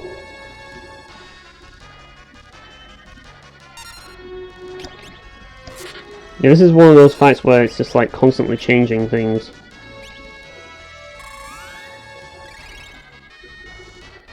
Yeah, this is a good time to heal myself. I think I need to use Bolt here. I'm guessing I do. Oh no, maybe not. Why did the boss use Scan? What's the point in that? Well, then I can just hit the boss, I guess. Ow. I guess I'll just attack. Yeah, I am poisoned, yeah. But there's not really much I can do about it just yet. I could use Antidote, but as I say, curing the boss is handy as well. And using fire as well. That helps.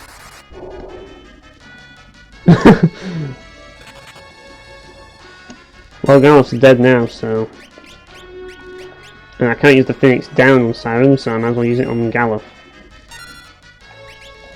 And I need to heal Galloff as well.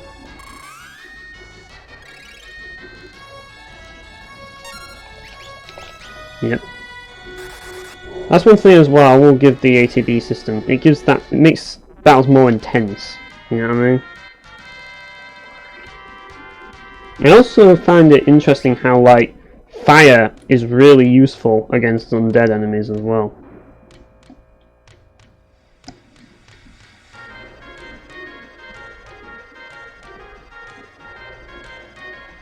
Yeah, Galloff is awesome. Hey KJ, how's it going? Oh, I'm poisoned. Should probably heal that immediately.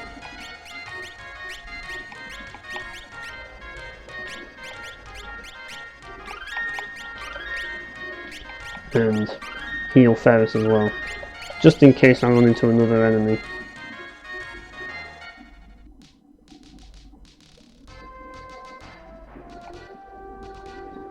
Yeah. I didn't want to waste time like doing poison, like healing the poison, you know what I mean?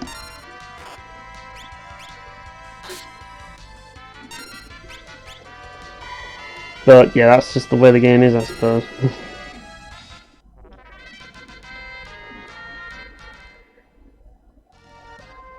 I think, well actually this was in Japan, wasn't it, originally, this version?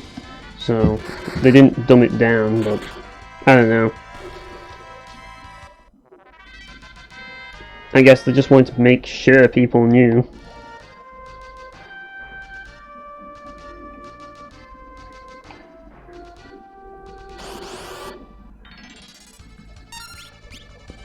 Like tons of random encounters. Like that one game that really gave me a hard time with random encounters was 4. Like 4's random encounters are just lethal. And I actually have to admit, I never actually beat Final Fantasy 4. I got to the final boss and I could never beat it. And grinding in the final dungeon was hard because the regular enemies would destroy me. I like this music because it's like Irish music. It's things like this that give the game more, like, all this flavour that I'm talking about. Like, there's just so much flavour in the game, you know what I mean? Also, it's just called Potion in this game. In the version that I have, potions are actually called tonics. So, yeah, that's the reason why I was calling them tonics. And I was like, hang on, I've got potions, really? And then eventually, oh, it's just this version, it's called potions. The version I had, it's called tonics. Yeah, that final dungeon is... Oh, yeah. Well, I never got to play the SNES version of 4 because it was never released in the UK, so... Yeah, like I said, we got in the UK, we got 4 and 5 at the same time because we got 4 first on the PlayStation 1. And I played that, and I remember getting to Bagan, and I couldn't beat him, and then I stopped it. And then I played the DS version, and I got to the last boss, and I couldn't beat the final boss. But I beat Bagan. So, yeah, that's basically how far I got to.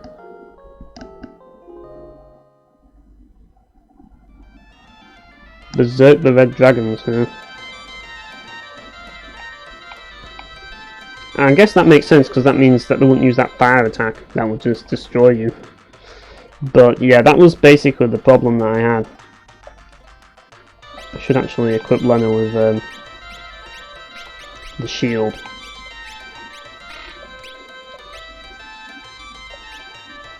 Yeah, I heard the Onion Sword was a pretty rare drop. Yeah, there's a lot of grinding in Final Fantasy IV. A lot of it.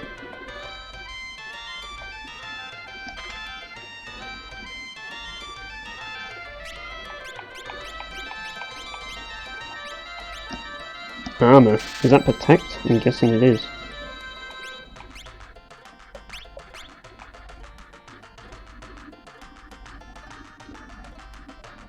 Yeah, that sounds a bit annoying though.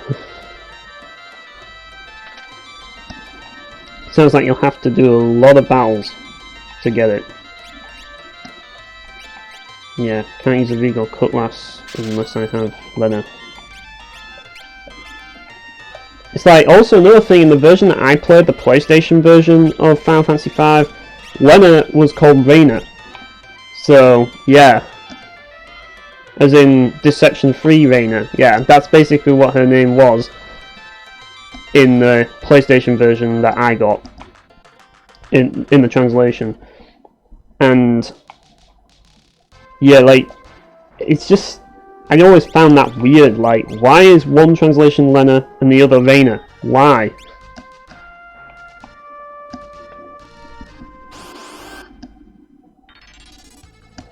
Yeah, like, Final Fantasy IV, especially the DS version, is just brutal. It really is. Like, maybe I should have gone back to the PlayStation version and finished that one instead, but I just got hooked on the DS version at the time. Not again, emulator's been a bit of a pain. And yeah, that's the problem, you see. I wanted to beat it on the DS version because it was harder, but it's just getting around to doing that. And the worst part about it is, as well, is not only do you have to deal with the tough last boss, but also pretty much almost every treasure chest is trapped in that dungeon. And there's bosses inside the treasure chest that will just destroy you. And that always threw me off, because every time I lost to that boss, I had to start again at the first save point in the area, and yeah, I lost so much progress.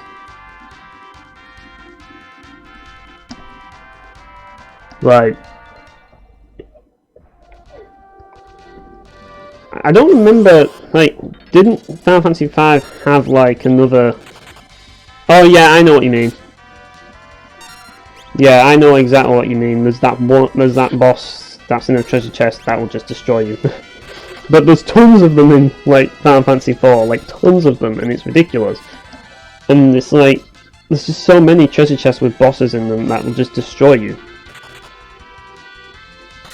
But yeah, I know what you're talking about. You're talking about Shinryu, which will just one-shot you if you don't have a certain build. Or if you haven't, like, level grinded like crazy beforehand. Yeah, like, that was definitely a troll boss right there.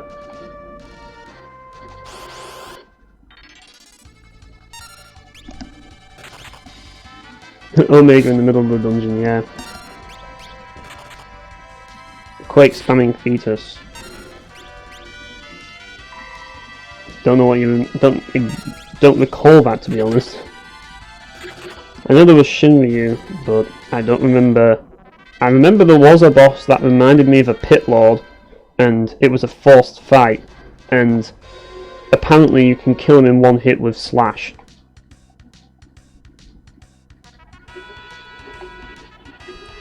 Yeah, the Zodiac Spear.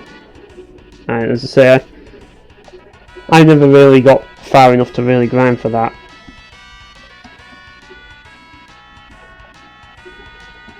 Yeah, that sounded annoying as well. Like, sometimes games just require you to have a guide to play them, you know what I mean?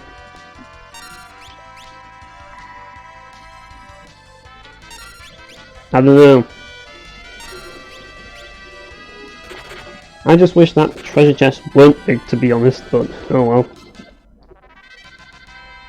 I suppose in Final Fantasy V they do it in a way that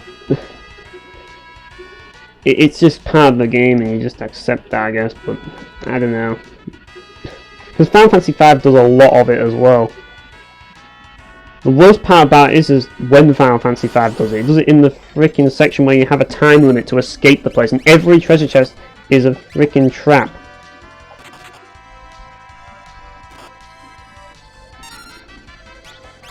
Well, at least it didn't have traps on the field, like Final Fantasy XII did. That was just annoying for me. Just like, I understand the whole idea of like, kind of putting them in treasure chests and stuff in certain ways, because it's just like, oh, it's like you get lured into picking them up, but putting them on the floor, like, it's just like, that's punishing me for actually walking around and exploring the landscape freely. Instead, it's like I have to be careful what I step on. And I'm like, I shouldn't have to look at what I'm stepping on. And then it's just like, that's just not right. Like, considering someone, as I say, who plays games, like, I'm the sort of person that, not on stream, but when I'm actually playing games myself, no, I want to watch these flowers, these poison me. Like, when I'm playing games myself, I like to just, like, go through every nook and cranny and just, like, I love how they're just called blocks. Like, the translation in Final Fantasy V is so diverse in every single version. Like, there's different translations for every version, and there's just so many of them that all the enemies are named different things in each version. It's crazy. But yeah, like, I don't like games that punish me for actually actively going out and, like, seeking to explore, going through every nook and cranny and stuff. Yeah, like, as I say, I do want to consider that at one point. But, obviously I want to play Xenogears as well. That's another game I want to play, because a lot of people I've heard a lot of good things about Xenogears. And it does look interesting to me, and like, I also want to play Xenosaga as well. Like, I want to play all these Monolith Soft games that we didn't get, pretty much. The only Monolith Soft game I've ever played is Baten Kaitos. Believe it or not. Like, that's the only one. like the first Bankaitos, and I enjoyed it. So yeah, I understand that it's very close to Final Fantasy VI, and I get what you mean, and I know that Xenogears is going to be one of those games that tells a massive story. I know it's going to be that, but I want to experience it at least once, just so I can have an opinion on it. I think that's the main reason why I want to play it, and just to kind of educate me on, like, to see, like, to learn, like, what other RPGs have accomplished, if that makes sense. Yeah, the massive story. That's part of the reason why I want to play it, because I want to see what a JRPG story can do, if that makes sense. I want to see how far they can possibly go.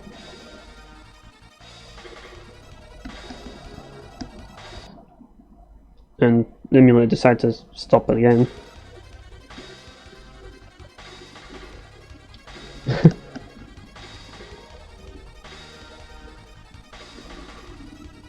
Yeah, like, one thing about Final Fantasy VI is that aside from one boss fight, which was Bargas, I just found the game to be a bit too easy. Like, and I'm not usually one that complains about difficulty in games. I mean, if you know me, then I'm a bit of a scrub when it comes to games. But I just found it was a bit too easy at times. Whereas this game is really challenging, and I think that made it a bit more memorable.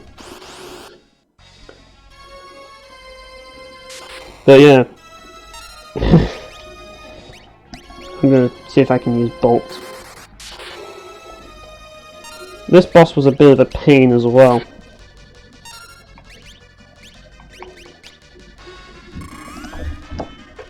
First I'll cure Galuf though.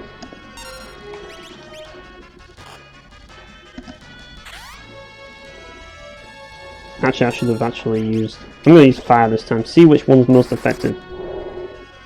I don't think it matters really. All I need to do is keep attacking with Lena and armor. I'll use armor on Lena. Oh, and Lena's poisoned as well.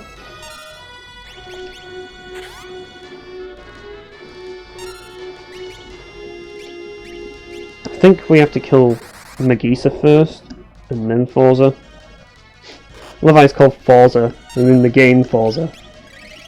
Whoops, I actually shouldn't have gone for him. Yeah.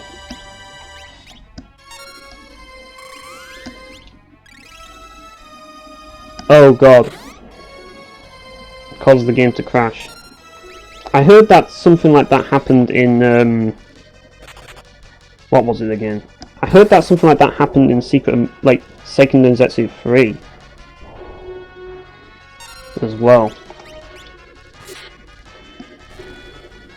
Right, she's dead. Wow, I'm actually having a much easier time than when I first played this game. I expected to get my ass kicked, and, like, while Magisa was still around. But yeah.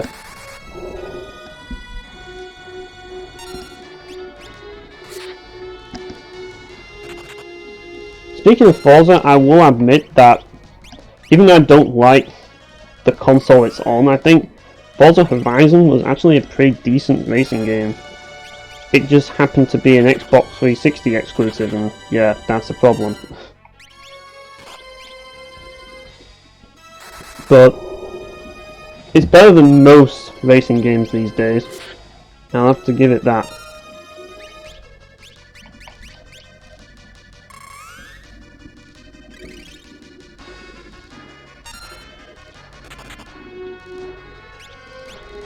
Actually, I prefer Need for Speed Carbon to Need for Speed Most Wanted personally, but that's just me. Like, the reason being was the fact that there was more customization options in Carbon. And it did carry over a lot of the same aspects of Most Wanted.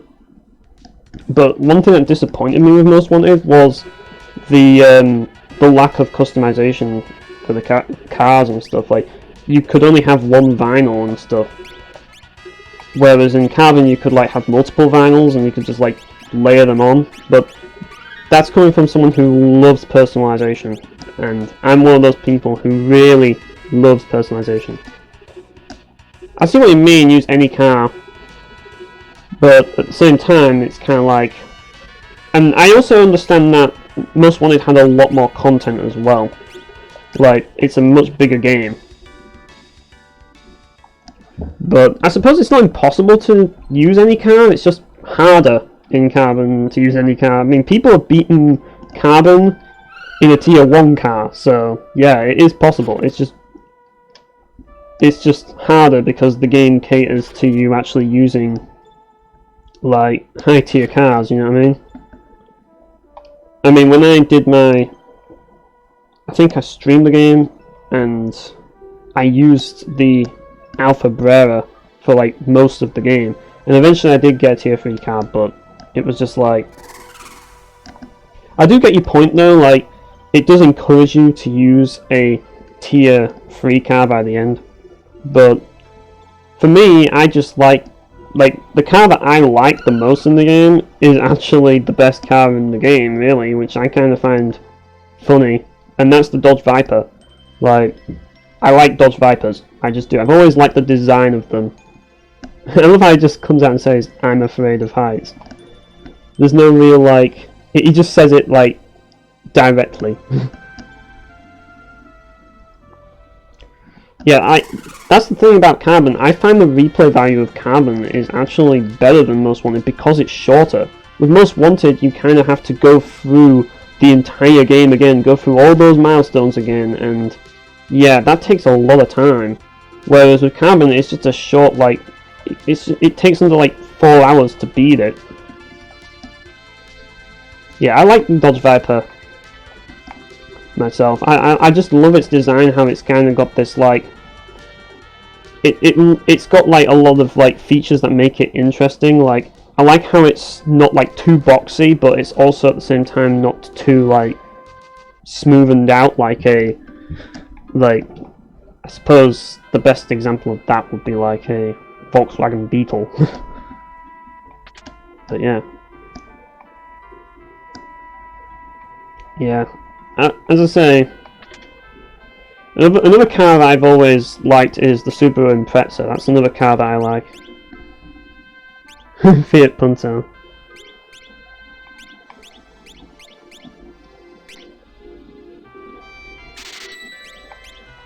Yeah, Fiat's in a lot of like French and Italian cars. Not really a big fan of those, personally. Got Mithril Helm, and I shouldn't have bought that Iron Helm, should I? But yeah, those are the two cars I like the most, and fortunately both of them are in Most Wanted, as well as Carbon.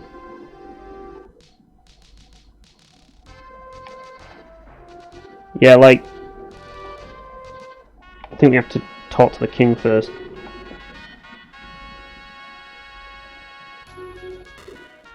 Yeah, I swear this music, like, I swear Legend of Heroes Trails in the Sky took inspiration from this game in terms of music, especially with this one.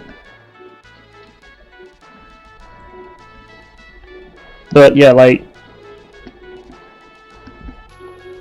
usually the cars that I prefer, like in tier 1, I usually end up going with the Brera, despite the fact that it's Italian, because like I think the Brera, like, it's one of those cars that's really good in the game, but even though I'm not a big fan of it in real life, but I still opt for it because of how good it is in the game.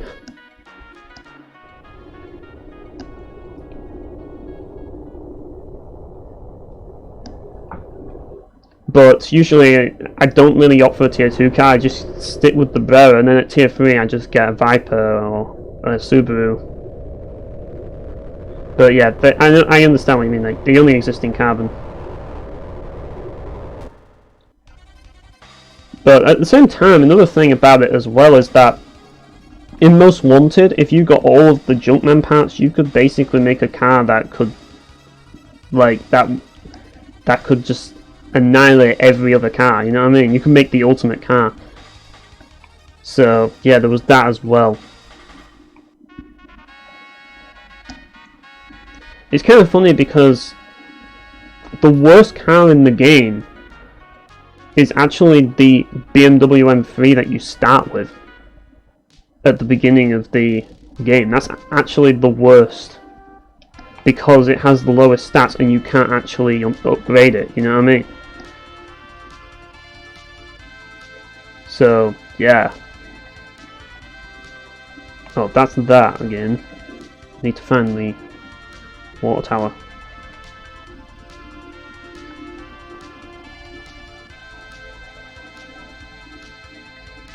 Hang on a minute, I need to actually buy a certain spell.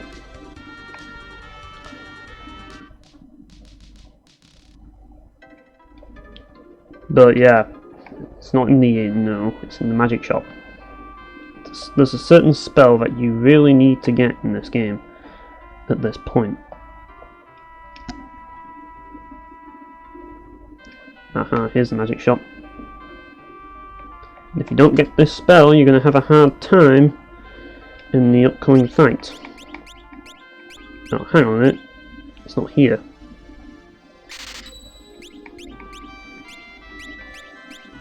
No, I'll get these anyways. Time magic. But, yeah. Where is the other spell? That's what I want to know. Where's the black magic and white magic store? That's just time magic. Because there was another spell in the game. Don't know if I have to talk to this frog or anything. Yeah, I need the toad spell. I need to find where I get that.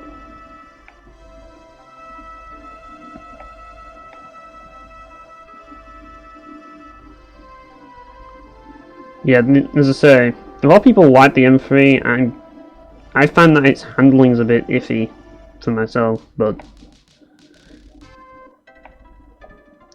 I don't mind using it though. I find it to be a bit more of a challenge to use because of the handling being iffy, to be honest. But yeah, I just find it weird to handle, like,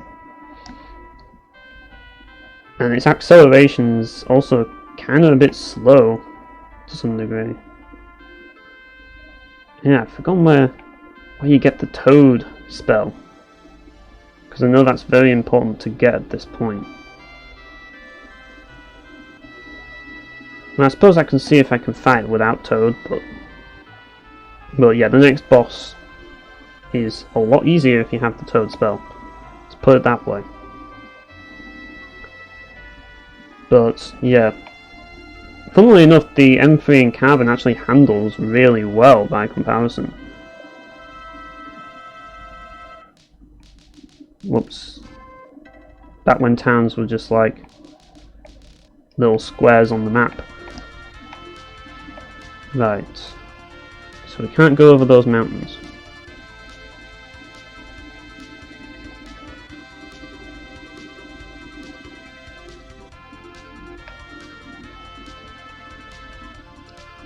Guess we have to go north then.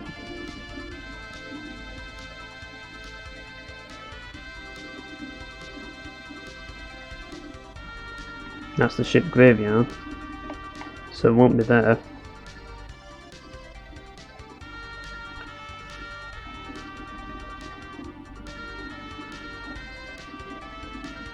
Yeah, I've forgotten exactly where I'm supposed to go. I have to go round down at the bottom. Something? No.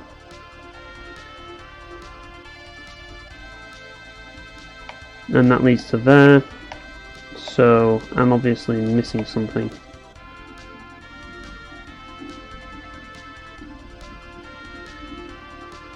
That's the Wind Temple. What's up here then?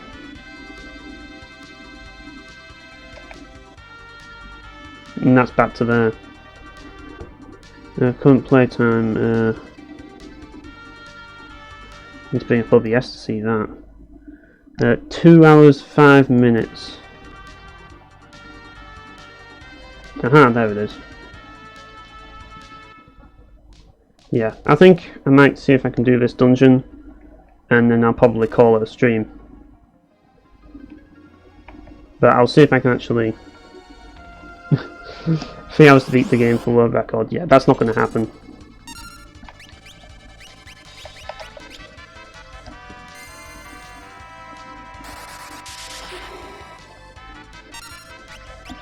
Not for someone who gets lost as much as me. Yeah, this is pretty bad.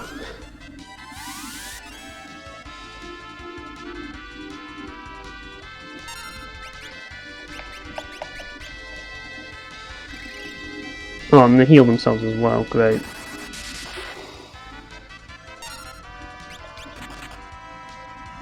I'm tempted to run from this fight already because I've got stop on one of the characters and...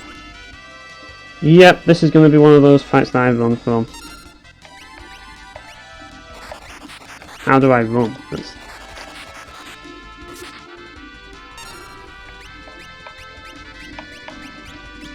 Is there a way of running?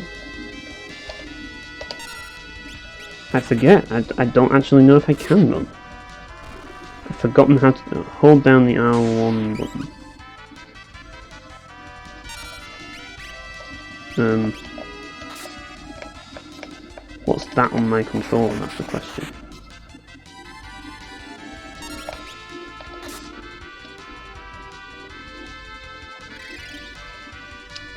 Yeah, this is...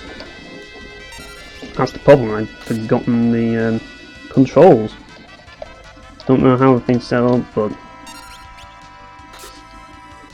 I don't think I can run from fights. Not for this setup, at least. I'm gonna have to go back to the inn and heal.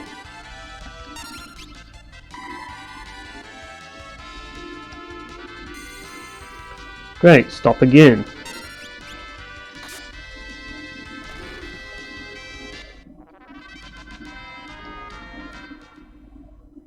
That went horribly wrong.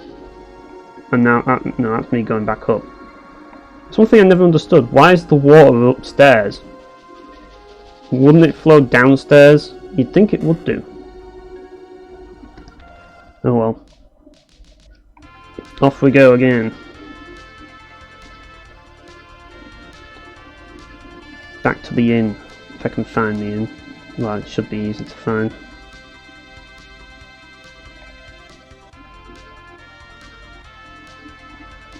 Unfortunately, it's pretty far away from there, so I'm going to have to fly a bit over here. I'm going to go to the inn over here because it'll be the cheaper one. Because logic dictates that, well, RPG logic dictates that inns become more expensive the further in the game you progress. So, yeah. Alright, see you, Boston.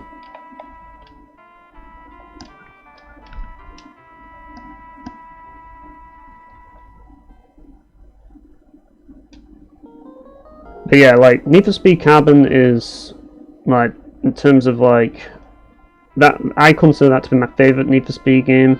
Like, that and Underground 2, and I'd say Most Wanted is probably 3rd place for me. Like, those are the big 3 Need for Speed games for me, personally.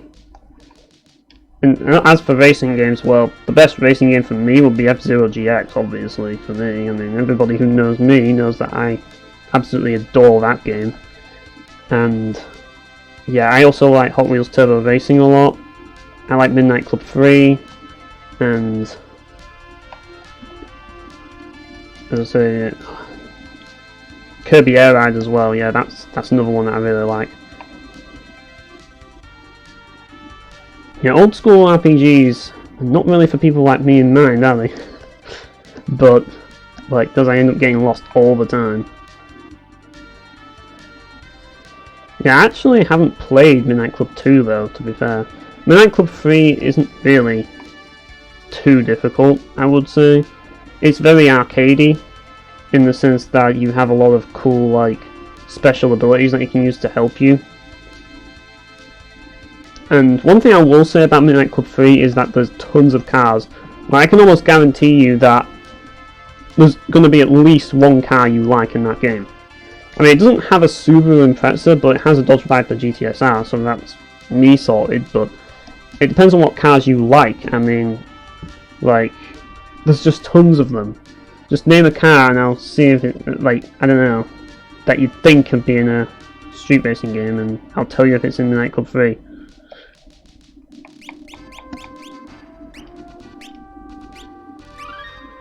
Right, there's just tons of them. I mean, the customization, I would say, is about on par with Need for Speed Most Wanted, to be fair. But I think in terms of the racing and like the content that the game offers, I actually prefer it to Most Wanted, because I like how it rewards you with like by doing car clubs and stuff. I mean, it doesn't have the story of Most Wanted, to be fair, but I just like the more arcadey nature of the game, personally. But yeah, I also played Midnight Club 1 and I realised that... Oh, not again. Oh, hang on a minute, what?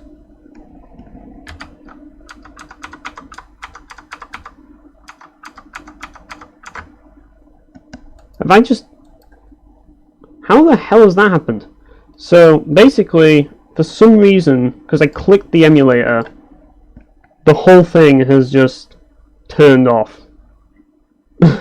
You were swallowed by the void, yeah.